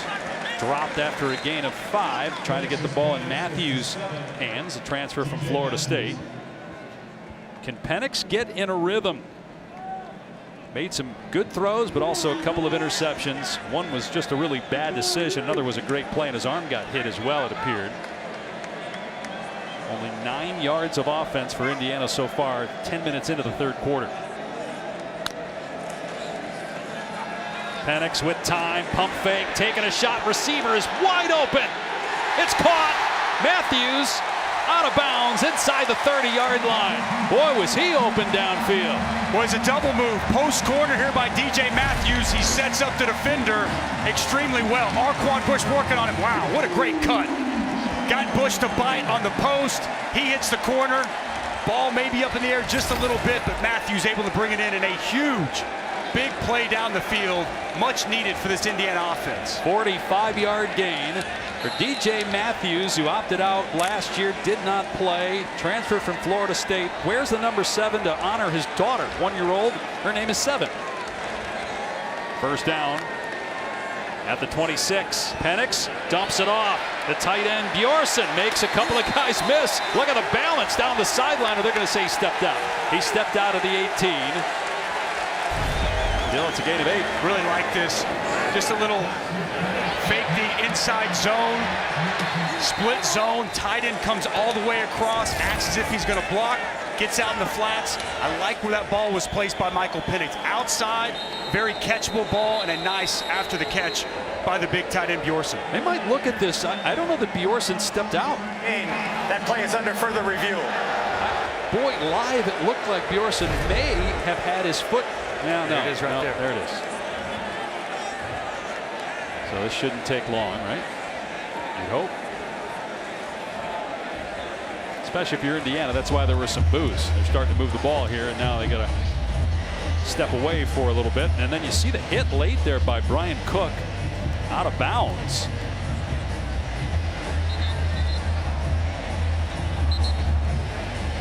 Yeah, ruling on the field is After just review, stepped out. the ruling on the field is confirmed. The runner stepped out at the 18-yard line. 2nd down. So it'll be 2nd down and 2. Good bounce back drive. Indiana in a position here to get something, although there have been 3 times they've been down here and they scored a touchdown just once. The other 2 times they turned it over on downs, and there was an interception by Penix. Got to be smart with the football here if you're Michael Penix. 3 for 3 on the drive. Got some options here, and 2nd down and short.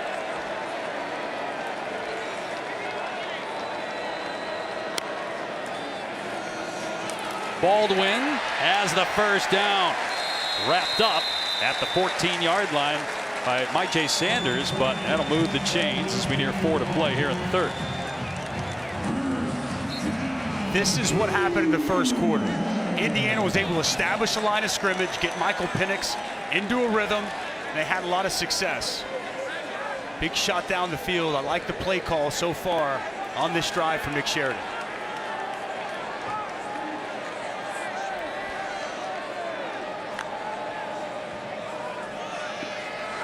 Here's Matthews on the end around with running room.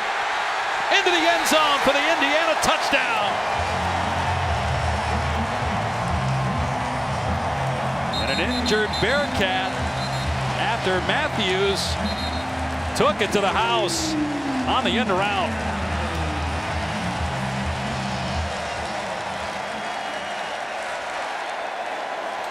It's Arquan Bush, guys, looking like he's getting up, trying to shake it off. But how about the difference that DJ Matthews has made here, especially on that drive?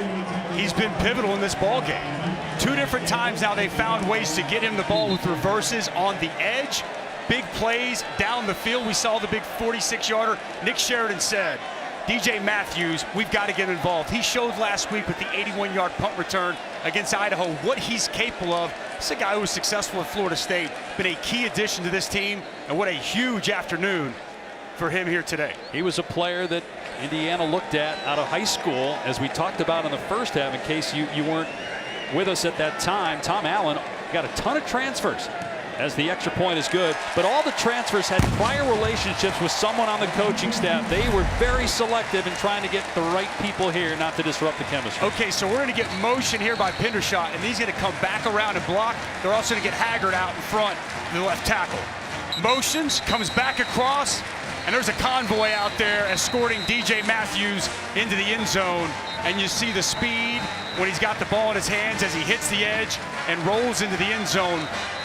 Excellent answer here by Indiana. That offense had gone to sleep since halftime, and when they needed it the most, they come up with a huge score. And what a great design, Dusty. The design on that play was outstanding.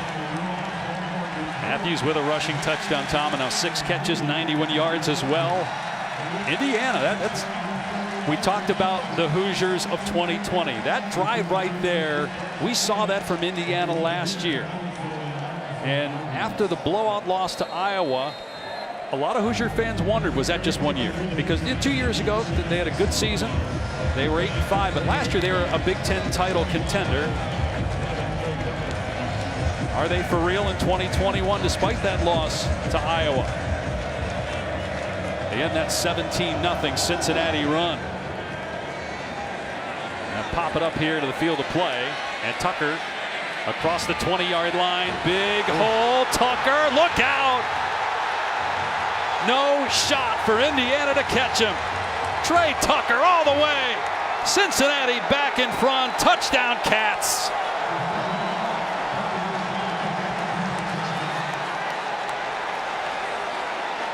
He got past the 30-yard line, and it was all she wrote. 99-yard kickoff return for a touchdown. Well, as we saw, Trey Tucker has incredible speed, well blocked.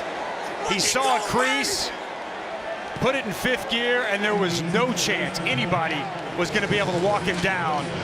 Felt like Indiana really gained some momentum with that drive and go down and score. And that return, wow, what an answer from the Cincinnati Bearcats. Huge play from Trey Tucker. His 2nd career kickoff return for a touchdown. So after nobody did much offensively in the first half, as the extra point is wide left, hits the outside of the upright. So that's a big miss by Cole Smith. He missed a short field goal earlier and now misses the extra point, but Cincinnati's back in front because of this play. Well, this is really well blocked up. 88 unable to get Tucker on the ground. Some of the Hoosiers kind of out of their lanes coming down the field. And after that one missed tackle, a lot of green grass out in front as Tucker just strolls into the end zone. And then the second doink of this half off the leg of the Bearcat kicker. Again, that one looked like it hit the outside of the upright. That had no shot. Remember that play, boys. Yep. There have been a lot of these kind of moments in this game where we're like, okay, write that down. Yeah. Right? Go for it on 4th down, take the points off the board on the last drive, Cincinnati, and instead get a touchdown. Short missed field goal. Now a short extra point pulled left.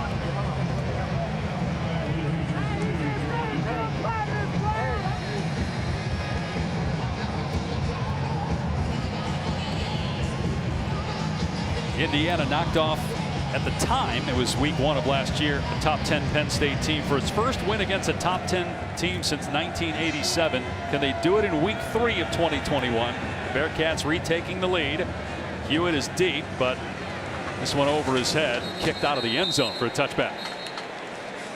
Extra Yard for Teachers Week is an annual effort led by the College Football Playoff Foundation that brings college sports together to support and honor great teachers across the country at games and on social media. To learn more about Extra Yard for Teachers, follow at CFP Extra Yard. The recipient of our 1,000 Extra Yard for Teacher donation is Monique Patrick, mother of Indiana defensive back Devon Matthews. Monique has taught physical education for 17 years. Currently at KIPP Voice Academy in Jacksonville, which is grades kindergarten through 5th. And Monique wants a classroom with an environment where children can learn and build their confidence while learning new sports and games. She wants her students to learn the importance of maintaining an active and healthy lifestyle. Thank you, Monique. Her son Devon is hurt, but should be back next week starting safety. Here's Carr, tripped up on first down, hit in the backfield by Pace, and negative play, loss of 1. Dusty, there's another example of that replace coming down. You got the penetration to the left gap. Then all of a sudden, if that safety doesn't make that tackle, Carr's off to the races. You're exactly right, Tom. Like to bring that inside linebacker pressure, replace with the safety coming downhill. It's a nice tackle by Pace. Man, you better not miss. A lot of open grass if you're not able to make that play. 2nd down and 11. Play action. Pressure coming. Penix. Incomplete.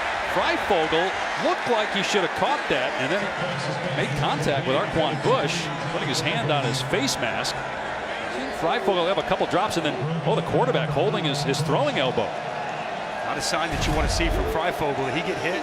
As you lift Myjai Sanders getting around the edge, hits that arm right as Penix delivers. Something to keep an eye on. If you're Indiana, I mean, you already burned a timeout. Are you taking one here to try to get Jack Tuttle in the game if Penix can't throw? You can't turn it over down here. Be careful if you're Nick Sheridan. I think you got to go pretty conservative here, not knowing the exact health of your quarterback.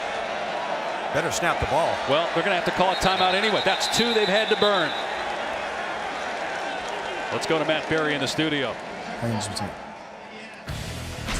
All right, guys, I'm going to check you out on Miami and Michigan State. Watch this throw here. King to Charleston Rambo. And all of a sudden, Hurricanes back in this, 17-14. And what about Oklahoma? Watch this interception by DJ Graham. I'm going to give you a replay on it because it's so good. Spencer Rattler was watching from the sidelines with his mouth dropped. There you have it. Sooners up 23-9. Man, that from a defensive back making that play. Wow. Some of your athleticism there, Dave. I've seen you make those kind of moves. Fantastic play there. As you look at some of the upcoming games, ending with an excellent nightcap. We were talking earlier about, can a team outside the Power 5 even get into the conversation for the college football playoff? BYU, if it can knock off Arizona State, certainly would help their cause, but long way to go to even be talking about that really at this point. 3rd down and 11 for Indiana. We'll see about the health of Penix here, holding his throwing elbow after that last play. Going to take a shot here, flipping it downfield, wide open. DJ Matthews again downfield, makes the catch in Cincinnati territory. Big-time players make big-time plays in big-time moments. I love how he moves to his right, buys some time, and the coverage just lost DJ Matthews. Ball placed perfectly as Matthews catches it and steps out of bounds. Huge 3rd and 11 conversion for Michael Penix. Picks up 28 yards. 119 receiving yards for Matthews and a rushing touchdown as well. Back to the ground attack. Stephen Carr able to break a tackle, getting through that initial arm tackle attempt, picking up about 5 yards. The transfer from USC.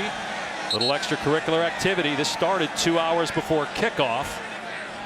Arquan Bush has been in the middle of a couple of post-whistle confrontations. See his teammate Javon Hicks talking to him there. And if you're Luke Fickell, Mike Tressel, you want your players on edge, but at this moment in the game, you got to be smart. And we've seen them already make some mistakes. You can't take it over the line. 2nd down and 5. Penix going to throw it here. in trouble in the pocket and gets rid of it, incomplete. It's got to be grounding, guys. There's nobody near that football. But the arm was hit, wasn't it? By Darian Beavers. Delayed blitz by Darian Beavers. See the tackle box here. Officials are talking about it. I think he got rid of it before his arm was hit, right? Just threw it in the dirt. Third down. They're saying, though, that there was pressure and the arm was hit, but I'm not sure that was exactly what happened.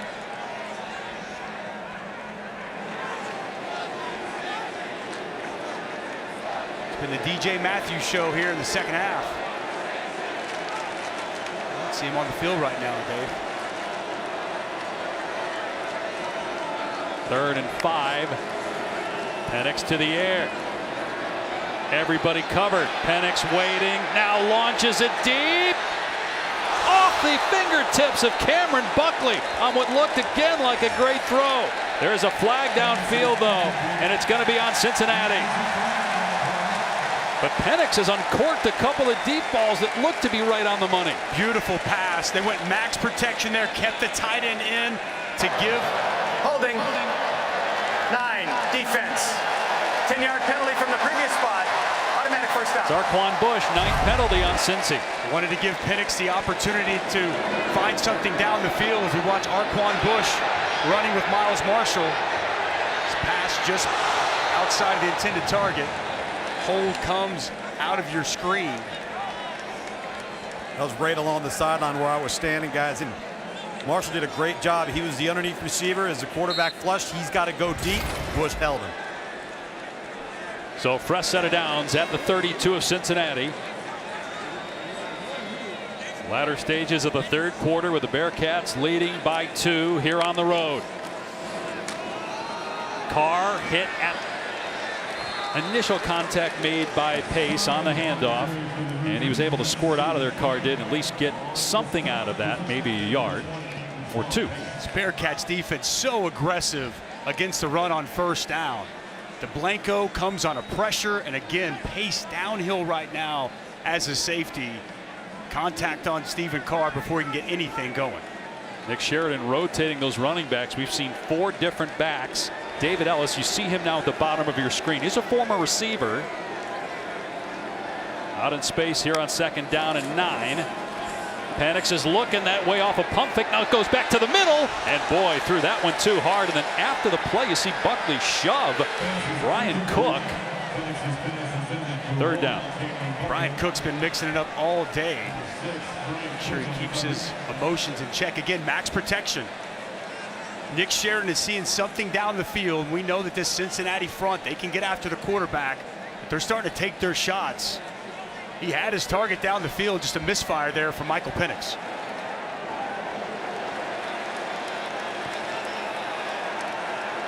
Be about a 50-yard field goal try. Charles Campbell certainly has the leg. He's 3 for 3 from 50+ in his career. 3rd down and 9. That's Ellis in the backfield with Penix, who will throw. He's facing pressure, gets rid of the pass, incomplete. Curtis Brooks in the backfield. 4th down. And again, about a 50-yard attempt for Charles Campbell.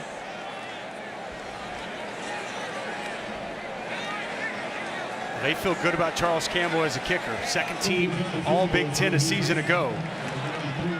2 for 2 on the season.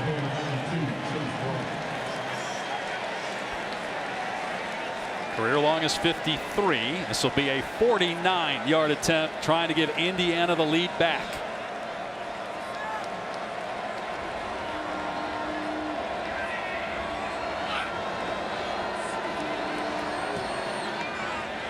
Will it stay? It does. It's good. Indiana's back in front. It started to hook, but it hung on. Charles Campbell from 49.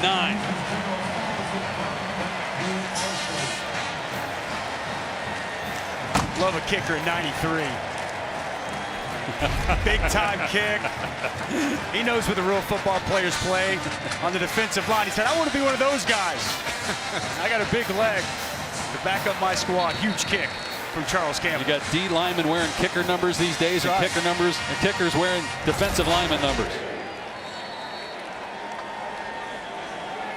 Remember, a missed point after by Cincinnati, so on that last touchdown. Great game. We got still 1 quarter to go. We're at almost 3 hours of game time here. There is some cloud cover, but it's been triple digits on the field since well before kickoff today. Shout out to our guy Tom Luganbill down there. Hope you're pumping some fluids, my friend. It is cooking down there on that field. Yeah, this sport turf doesn't really help you much. Doesn't help when you're in black pants and black boots. That too. That's the first time we've seen it under 100 on the field today. That's probably only because we've had some cloud cover here for the last half hour or so. So Trey Tucker, who just returned to kick off for a touchdown, and his last try is deep. We'll see if Indiana tries to kick it away from him or just tries to kick it over his head. Smolar is the kickoff guy. And it's a touchback. Let's go to Matt. All right, Dusty, keeping you updated. Oklahoma, Nebraska, they couldn't do anything with the interception. And Nebraska comes right back down and scores. Omar Manning with the catch, 23-16. Nebraska not done yet. Here it's 24-23. Indiana in front. Desmond Ridder, a dark horse Heisman candidate coming into this season, the active FBS leader in win percentage. He's a 4-year starter. Was lightly recruited. Eastern Kentucky and Cincinnati, the only 2 schools to seriously consider him coming out of Louisville. They run it off the right side with Ford. He cuts it back, and Ford with an excellent run. A gain of 10. First down. His suddenness, Lugs, is something they haven't had in the backfield of Cincinnati.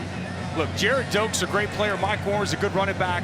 But Jerome Ford's got something a little different. You saw there with the sweet feet, the cut to the right, and then the explosiveness after he makes the cut. They've got a good one in the backfield in Jerome Ford. Ryder Anderson back on the field after getting shaken up earlier. It's important to try to rush the passer, but Cincinnati just going to keep it on the ground and nowhere to go for Jerome Ford. Cam Jones. And Thomas Allen, the replacement for Micah McFadden, in there on the tackle. And that'll take us to the 4th quarter in Bloomington. Indiana trying to knock off a top 10 team. 1-point Hoosier lead after 3.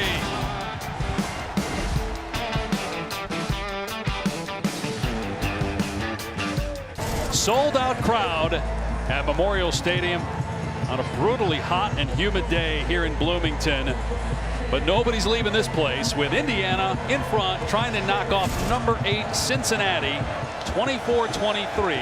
Desmond Ridder, a rough start, been much better since the 2nd quarter. And a 2nd and 9 for Ridder and the Bearcats offense. Ridder to throw it here. Has a completion and a first down to Michael Young. Grad transfer from Notre Dame. That's the next opponent, by the way, for Cincinnati in 2 weeks. Heads up play by Desmond Ridder. Pressure off the edge. He replaces the pressure with one of his favorite targets, Michael Young. Young 6 down, easy pitch and catch, moving the chains. Well done by the senior quarterback, Desmond Ridder.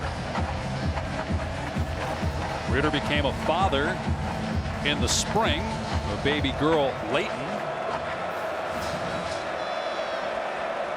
Hoping to be an NFL quarterback in 2022.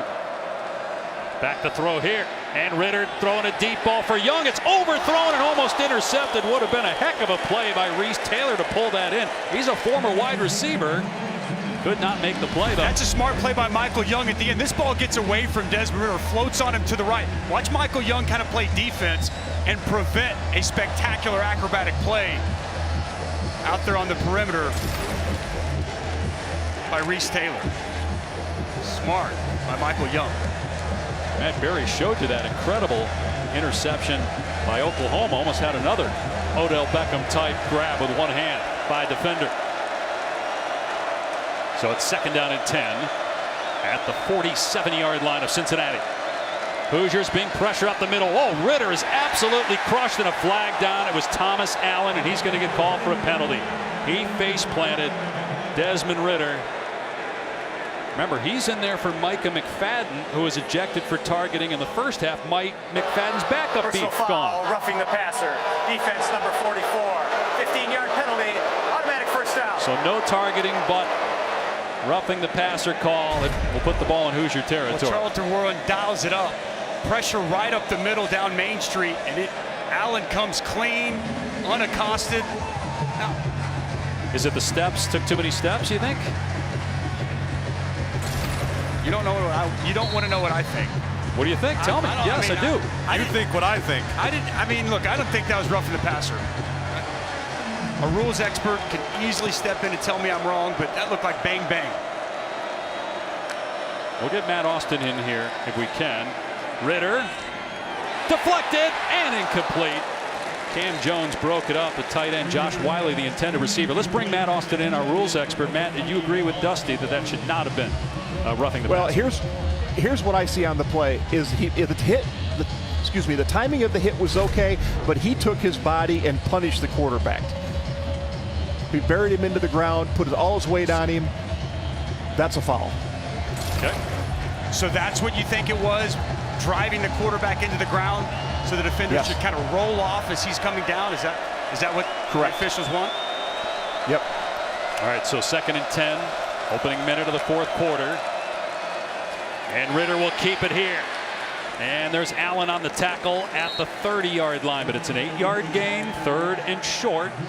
3rd and 2, maybe 4-down territory, given how erratic Cole Smith has been as a kicker.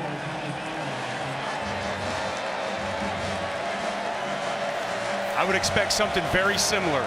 Inside zone with Jerome Ford. And if the look isn't there, if that backside defender crashes, just like you saw there, Desmond Ritter can keep. They can arc release the tight end. And Desmond Ritter has options. The bread and butter staple of this offense for Mike Denbrock.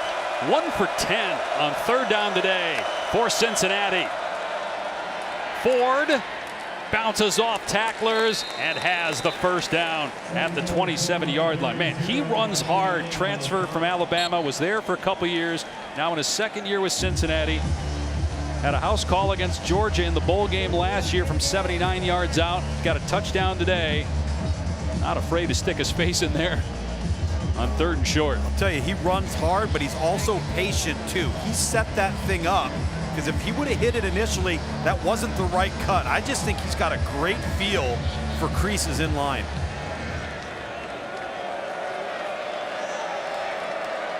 From the 27 of Indiana, Cincinnati looking to regain the advantage here. Ritter, and it's caught by Young, trying to fight off the defender Sanguinetti, and it's a gain of 9 on the play. Strong throw there by Desmond Ritter. Pressure again in the face. Defensive coordinator Charlton Warren continues to dial it up. One-on-one coverage to the outside. Ball placed very well by Desmond Ritter. Long throw to the near sidelines. Ritter had some accuracy issues in the 1st quarter, but has cleaned that up. 2nd and 2. Ritter going to throw it again here. Throws a fade into the end zone. Alec Pierce. Did he hang on? No signal yet. He did. Touchdown. Cincinnati's back in front.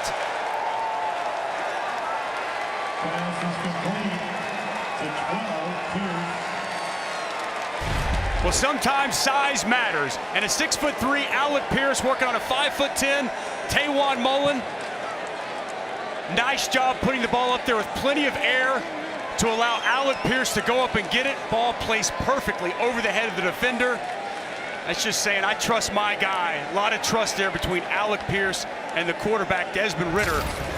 Well thrown ball and a nice job with strong hands to bring that pass in. And Cincinnati's going for 2, but the play clock is winding down here. Are they going to reset it? Or is this going to, yep, they just reset the play clock. The Bearcats trying to make it a 7-point game.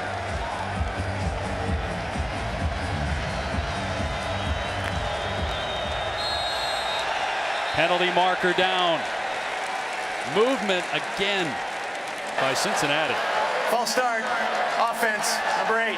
5-yard penalty, replay the try. That's the 5th false start by Cincinnati, and now Luke Fickell says we're going for 1. You know, Dusty, you're talking about that mismatch on that touchdown and throwing it up and giving your guy a chance on the 50-50 ball. As good of a player as Tywan Mullen is, it's so hard to play with 5'10" corners in today's game. It's just a mismatch in the red zone. Cole Smith missed an extra point earlier.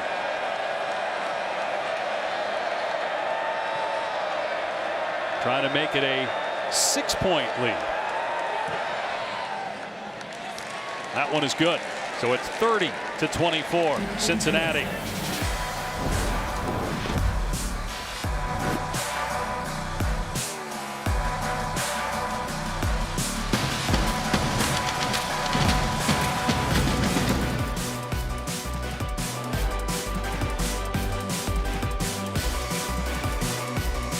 Football rankings brought to you by Chick-fil-A. Alabama and Florida coming up next. On ESPN tonight, you got Georgia, South Carolina, Oklahoma up 7 right now. A&M bouncing back. Penn State, Auburn, our ABC prime game tonight. What do you think about that Alabama-Florida game? Any shot the Gators can pull the upset? I don't think they can score with an Alabama offense too lethal. Which quarterback are we going to see? Emory Jones and Anthony Richardson? That's a stout, tied defense. It'll be a touchback here for Indiana. Let's go to Matt Berry while we have a moment. Yeah, guys, I'm going to update you now on Western Michigan and Pitt. Ladarius Jefferson here. Drew Beatty who gets it in. 41-34 Western Michigan. Now Miami, Michigan State. Peyton Thorne, after the De'Aaron King fumble, is going to find Jaden Reed, who's having a big day. Sparty's defense good. The offense executing even better. 24-14 right now, Sparty in the fourth quarter. Well, they had quarterback troubles, Matt, last year and had a rough year in Mel Tucker's first season, but maybe the Spartans are for real in the Big Ten. Indiana trying to come back now, trailing by 5, early fourth quarter. They're going to run it here, and Baldwin is tripped up by Curtis Brooks. They had 76 rushing yards, Indiana, in the first quarter. Right around 30 rushing yards since, and that's one of the reasons why they're trailing this game right now. Early on, Indiana just completely was owning the line of scrimmage. This Bearcat defense has really settled in. And here in the second half, Curtis Brooks had several nice plays in that front line of run defense. Only 28 rushing yards in the second half and only a handful of rushing yards in the second quarter. Penix through the hands of his receiver. That's Freifogel. You can make the case that's 3 drops by Indiana's normally sure-handed wideout. To see him go out there with some strong hands, try to pull that catch into his body. And Dusty, he's cradle catching the football. You can't do that. You got to extend and pluck, and he's just had an off day, and you can tell by his body language as well. He had Kobe Bryant on him. Darian Beavers, we've seen him down a couple times for Cincinnati. Freifogel's been targeted 6 times, and he only has 1 catch. It kind of goes back to what we said earlier also about helping your quarterback who's made some mistakes. I mean, one of those pick sixes that Penix had in game 1 was off the hands of a receiver. Stumbling out of a route, falling down, pass off of him, just unopportune. You're exactly right, Dave. And here today, there's been a couple of different instances where his receivers could really have helped him out. And now it's 3rd and 9 as you look at some of the other games on the ESPN networks. And Florida State bounced back after that brutal loss to Jacksonville State in the final play. Clemson, already a loss on the season, can't afford another one. That's going to get back to the college football playoff. Intrigued to see what DJ Uyunglele does today. Had a slow start to the season. We figured with the Georgia defense that would happen, but then again last week against South Carolina State, big Saturday for the Clemson quarterback. 3rd down and 9 for Indiana.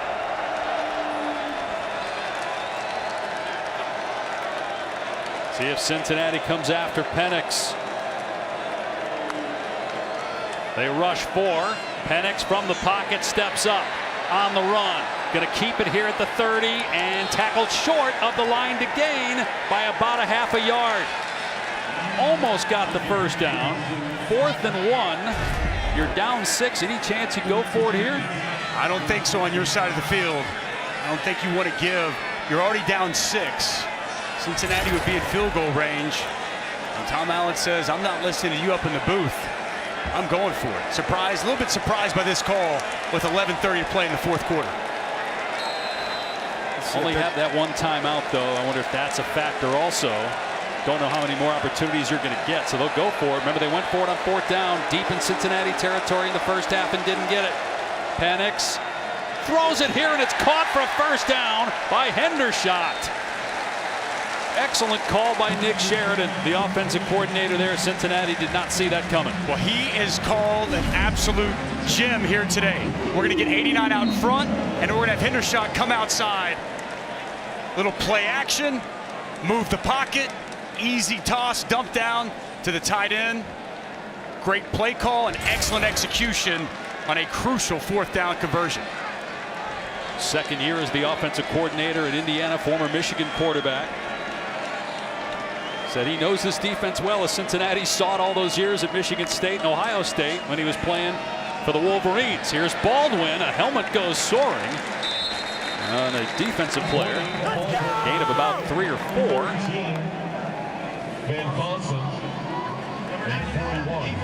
Marcus Brown lost his helmet. He'll have to go out for one play. Also in on the stop, 41, DeBlanco. So a 4-yard gain. Indiana will take that.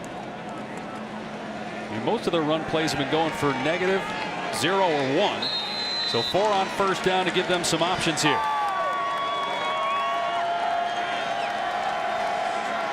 One of the biggest games in a long time at Memorial Stadium that fans can actually see. Penix with a pump fake gets hit, and then the pass is incomplete. Malik Van was in the face of the quarterback, and it's third down. That's good coverage down the field. I mean, Michael Penix waited as long as he could. He pump faked and waited, trying to have somebody come open. Nobody comes open down the field, and Van gets there right as he tries to deliver the pass, making it difficult on Michael Penix. Good coverage everywhere. Nowhere to go with the football. Third down and 6. See if they heat him up here. Mike Tressel has kind of laid off a couple times on third down lately. Try to bring some pressure and heat up Michael Penix. Only 2 for 8 throwing on third down. They're going to run it here, and it's a first down. Urban Poindexter is loose in the secondary, all the way to the 20-yard line.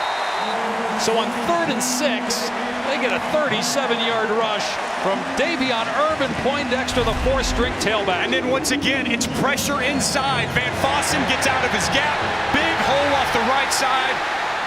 That's anticipation from the offensive coordinator, Nick Sheridan, to get that inside pressure, and they hit it off the B gap for a huge gain on third down. So a big 4th down conversion, now a 3rd down and 6 conversion, and they're on the red zone. Trailing by 6, inside 10 minutes to go. Baldwin on the cutback and driven to the ground by Beavers, who's back in the game. Another vicious tackle by Darian Beavers. No gain of the play. Goes back to what we talked about earlier, Tom. When you blitz those linebackers, you leave yourself susceptible for a run popping. It's been a while, but finally Indiana able to break one loose at a perfect moment. I was just going to point that out and follow you up. Is you had the inside penetration of the A gap between the center and guard, but you didn't have the replaced tackler coming down to the B gap, and they exploited it. 2nd and 10 for Indiana. Penix dumps it off. Hendershot breaks a tackle. He's inside the 10 and knocked out of bounds at the 4-yard line. Boy, Peyton Hendershot, 3rd-team All-Big Ten tight end last year, already has a touchdown, makes a big play here. He's been fantastic, and here it is again. Play action, move the pocket, strong hands by Hendershot, and then you see him fight through the tacklers, get to the sidelines. Man, he's had a heck of a day. 1st and goal. Baldwin trying to find a hole and dives to the 4 as Beavers had a hold of his ankles. So a gain of 1. It'll be 2nd and goal. Penalty marker is down in the end zone. Illegal substitution. Defense, 12-man in formation. Half the distance to the goal. Repeat first down. Something, again, we don't see from a Luke Fickell coach team. Cincinnati has been very undisciplined today. Throughout the course of this entire game, we saw it initially early with several false starts. Crucial moments throughout this game. Cincinnati continues to shoot themselves in the foot. 10th penalty of the day for the Bearcats. And 1st and goal on the 2.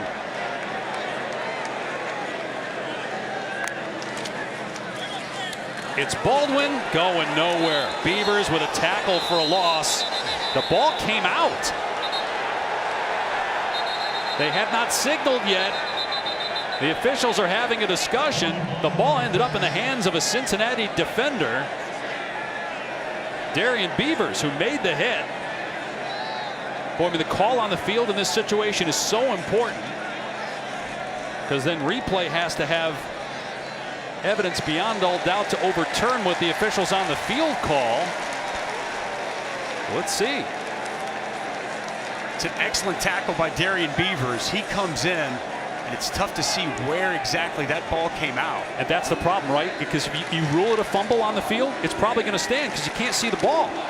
That ball's out. Yeah, it looked like it was out right away. Sure, 100%. Yeah, right away. Beavers stripped it. It's an outstanding job. He puts his helmet around the football. Talk about a form tackle. He's coming down, fills that gap, hat on the ball.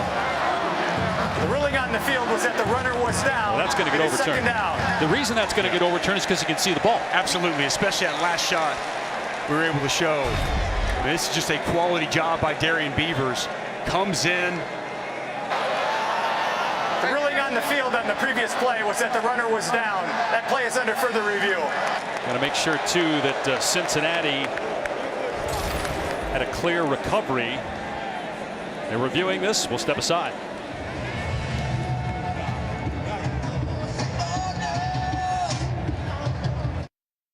The ruling on the field has been overturned. Darian Beavers forces the fumble, recovers it, and Indiana again turns it over inside the 10. Didn't take them long in the break to get to this call. I mean, this is just an outstanding individual effort by Darian Beavers. Downhill right now as he contacts Baldwin. Helmet on the football, you see balls out. Legs are still not on the ground, and then it's Beavers who scoops it in with his left hand. Big time play by the senior linebacker. So a turnover on downs at the Cincinnati 11. Penix from the 8-yard line throws an interception, and now the fumble on 1st and goal from the 2. Cincinnati takes over on its 4-yard line, leading by 6. Remember, Indiana has just one timeout left. 3rd turnover of the day by the Hoosiers. Run play, Ford, and he powers his way out past the 10-yard line out to the 12. Well, that's big coming off the takeaway to get 8 yards on 1st down. Keeps those legs moving all the time. So powerful, tough to tackle, and when he gets into a scrum, that scrum usually moves forward. Great leg drive on 1st down from Jerome Ford. Cincinnati milking some clock here. 2nd down and 2.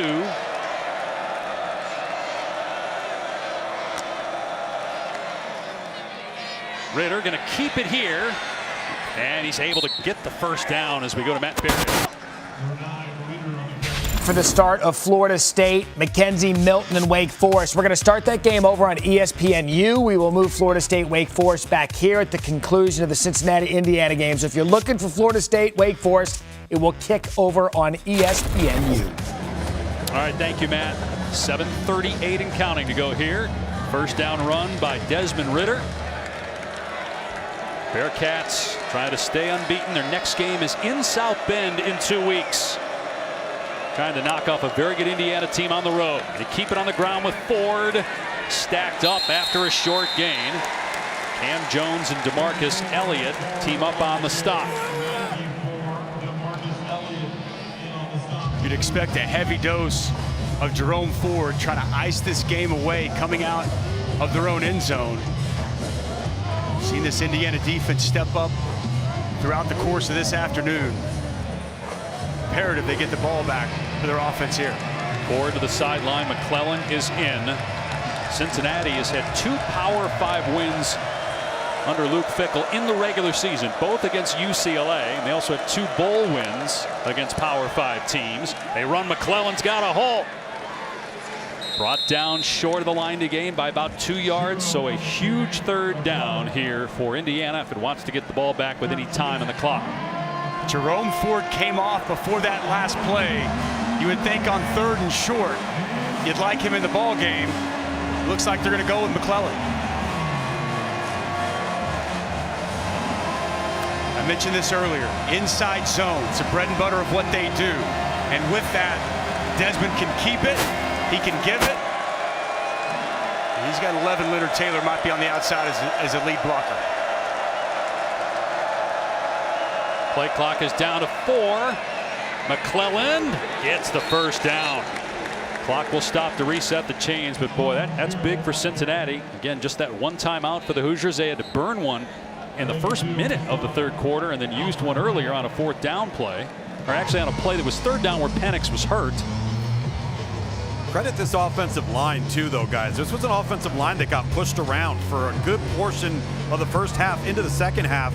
They've kind of been the difference here. They've been getting some movement and allowing this clock to drain.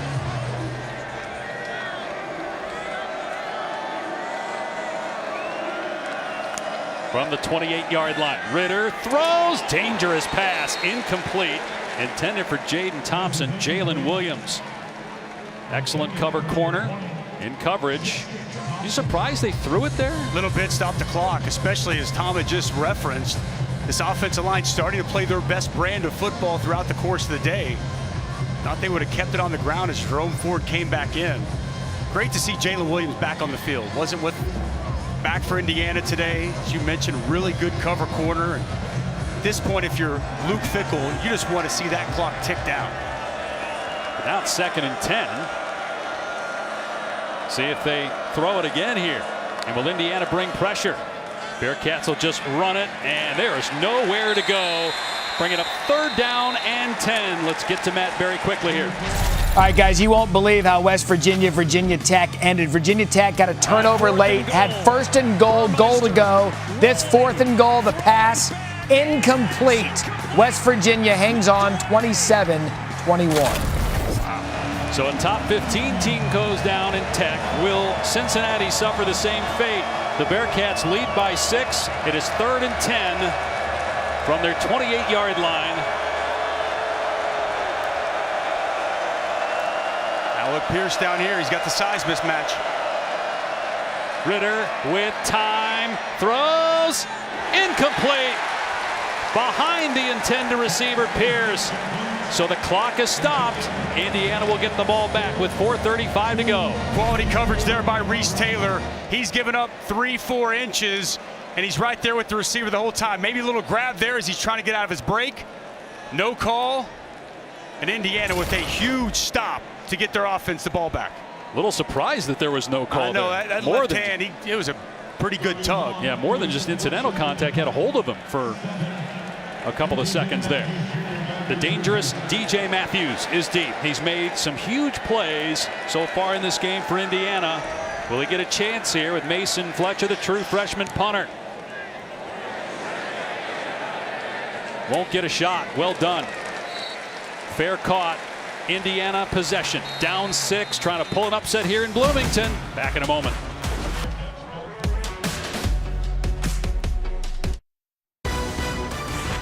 ESPN College Football is presented by Marathon, driven forward. The Power 5 wins under Luke Fickell, 2 coming in bowl games, and now trying to take down Indiana in Bloomington.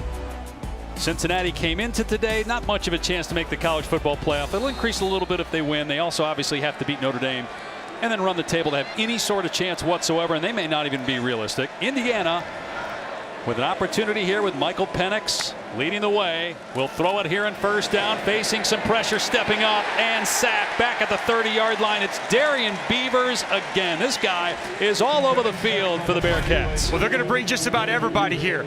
DeBlanco right here, and then off the edge, it's Beavers that gets home. Mike Tressel staying aggressive. The outside pressure forces Penix up in the pocket, and it's Beavers that finishes him off. Relentless pressure for Mike Tressel late in this ball game. 1 timeout left for Indiana. Had burned 2 inside 4 minutes to go. Penix has been a hero before. Can he do it again for the Hoosiers? Throwing on 2nd and 16. Looking deep, got single coverage. Jump ball incomplete. He went for Swinton, and the All-America corner, Sauce Gardner, in coverage there. This is so well played. By Ahmad Gardner outside, working on Swinton. Kind of bites early, recovers, and extremely well done getting that left hand in and getting the pass breakup. One of the absolute best cover men in all of college football. Ahmad Gardner with the big play. So 3rd down and 16. 4-down territory, given that you only have the one timeout. So you don't need all of it, right? Just need a chunk to get yourself in 4th and manageable. Cincinnati came after Penix on 1st down, didn't on 2nd down. They'll rush 4 here. Penix in trouble, gets out of there, looking downfield, flips it, and it's intercepted. Picked off by Pace, taking it back inside the 20, inside the 10. And he stepped out of bounds inside the 10, but it's Bearcat ball.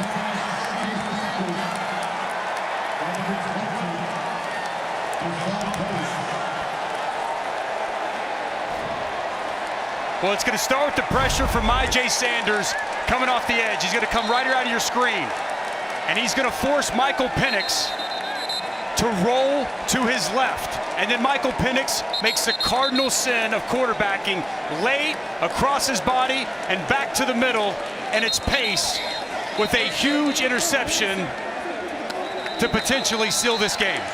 Definitely steps out of bounds. And again, just one timeout left for Indiana. 3rd interception of the day thrown by Penix.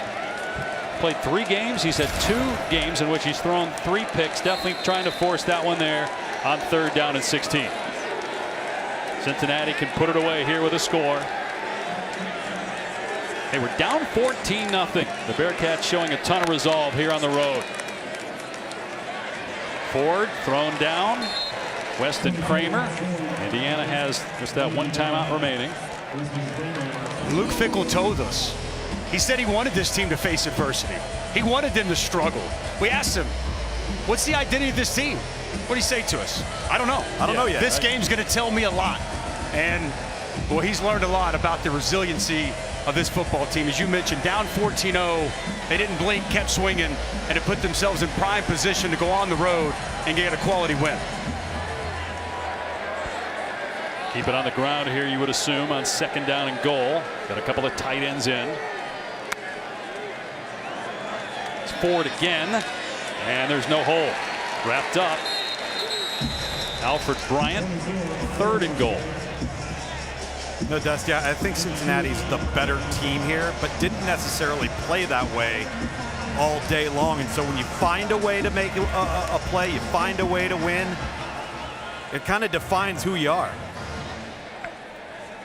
Big 3rd down coming up. Indiana's out of timeouts.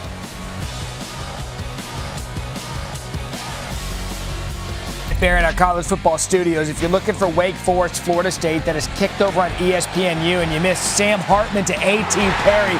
How about this? Wake Forest scores early 7-0. That's over on ESPNU. We'll move it over here to ESPN at the conclusion of Cincinnati, Indiana. And right now, the Bearcats 3rd and goal from the 7-yard line. That's Cole Smith. Missed an extra point earlier. Missed a field goal as well. See, with Indiana out of timeouts, if the Bearcats just run the ball here, got to take the clock down to about 2 minutes before bringing on Smith. It would surprise me if this is anything but a run. Jerome Ford, your quarterback, keep that clock churning. And they will. No, Ritter going to keep it, and he's into the end zone for the touchdown. Had a choice there whether to throw it, but the veteran kept it and hit pay dirt. Cincinnati's going to walk out of Bloomington with a win.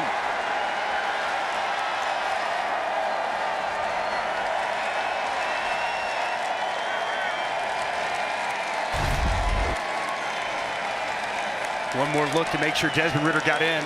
Initially, it sure seemed that he did. Definitely in the end zone as you see Desmond Ritter shake the tackle of Thomas Allen, who's in for Micah McFadden. Big time play by Desmond Ritter.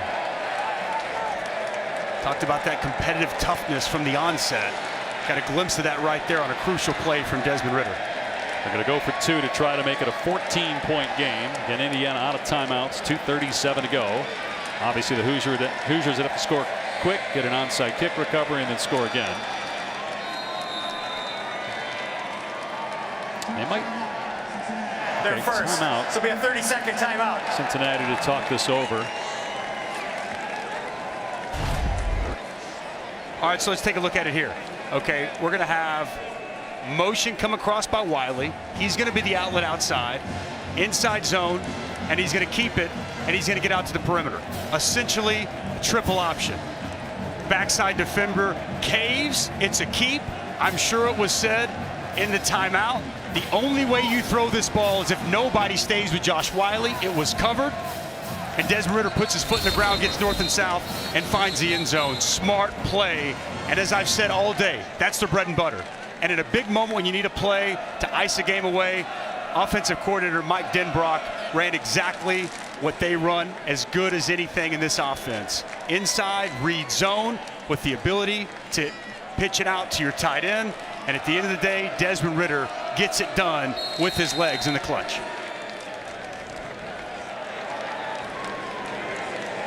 Going for two. Ridder. And it is caught by Leonard Taylor in the end zone to make it 38-24. It started with the interception by Penix on 3rd down and 16, trying to force it back across the middle. It was picked off by Deshaun Pace, and then Ridder with the touchdown. Ooh, the ball almost came out there. McCrary ball nearly stripped it. And Ridder with the 2-point conversion, a little behind Taylor, but he made the catch. So Indiana with 3 missed opportunities, Dusty, inside the 15-yard line, 3 times coming away with no points. So if you're a college football fan, what do you think of Cincinnati right now? Are you a believer that they're really a top 10 team after watching this today? Well, they came on the road. They found a way to win. They did not play their best game today. Find themselves in a hole, 14-0. You fight back, you keep swinging, and they're going to walk away with a staple victory on this resume. I think they're a top 10 team. Are they college football playoff worthy? We're going to need to see them continue to improve throughout the course of the season before I can get there. But you've got to appreciate the resiliency, the guts that this Cincinnati team showed. Look, they were shooting themselves in the foot. I mean, they were getting penalty after penalty, making mistakes, yet they found a way to win on the road in a hostile environment. Great crowd here in Bloomington, and a good Tom Allen-led football team. This is a quality win today for Cincinnati.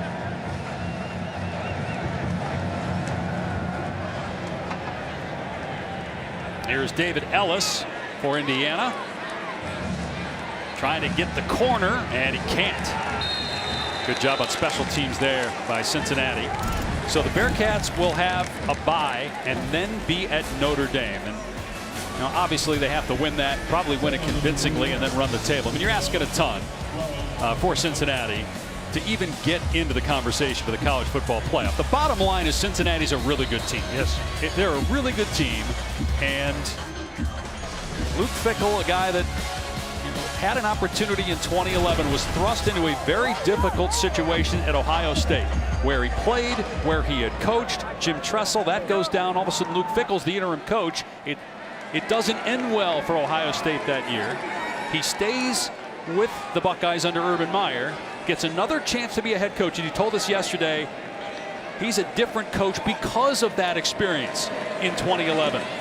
Penix has a completion, and Hendershot able to break a tackle and out of bounds. Hendershot's had a heck of a game today. Really good after the catch, and you're exactly right. I mean, Luke Fickell talked about that experience in 2011. I believe he told us of all the things he's ever learned, that might have been the biggest teaching moment for him personally on what to do differently as a coach if he got the next opportunity. And man, he's hit it out of the park in his 5th season here at Cincinnati, taking this program to a completely another level.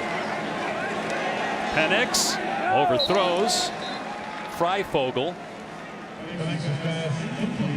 Let's talk Indiana for a second. If you're Tom Allen, this young man, Michael Penix, had so much magic a year ago, clearly struggling today. You know, Jack Tuttle won a game for him last year at Wisconsin. Are you starting to think about a change, or are you sticking with Penix as you get inch closer to more games in conference action? Well, based off the conversations we had with Tom Allen and Nick Sheridan, it seems like they believe and trust in their guy. But at some point, you've got to quit throwing the football to the other team. sure there would be some serious internal conversations on what they might do at quarterback.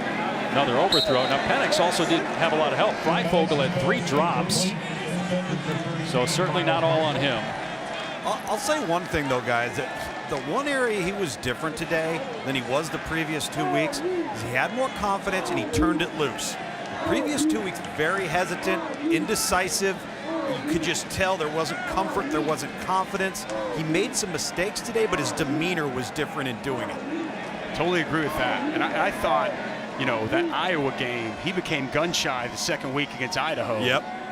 He shook that off here today. Nice throw there. Juggled and broken up, incomplete. Going for Bjorson. So 4th down. Indiana has to, they play at Western Kentucky, then at Penn State. They play Ohio State, Michigan State at home. They go to Michigan. They beat the Wolverines last year for the first time since 1987.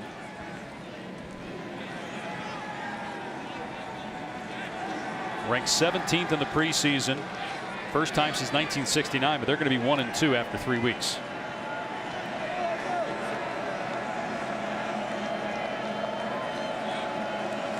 Fourth down and 10. And another overthrow. Cincinnati will take over on downs and will take a few knees and get out of here with a 38-24 win. Back to Tom Allen a little bit. I'll tell you, he's built something here at Indiana. I mean, I know that the 1-2 start is not what he expected heading into the season with so much momentum from a season ago. But you got to appreciate Leo. It's very real. They love each other. He's built a program.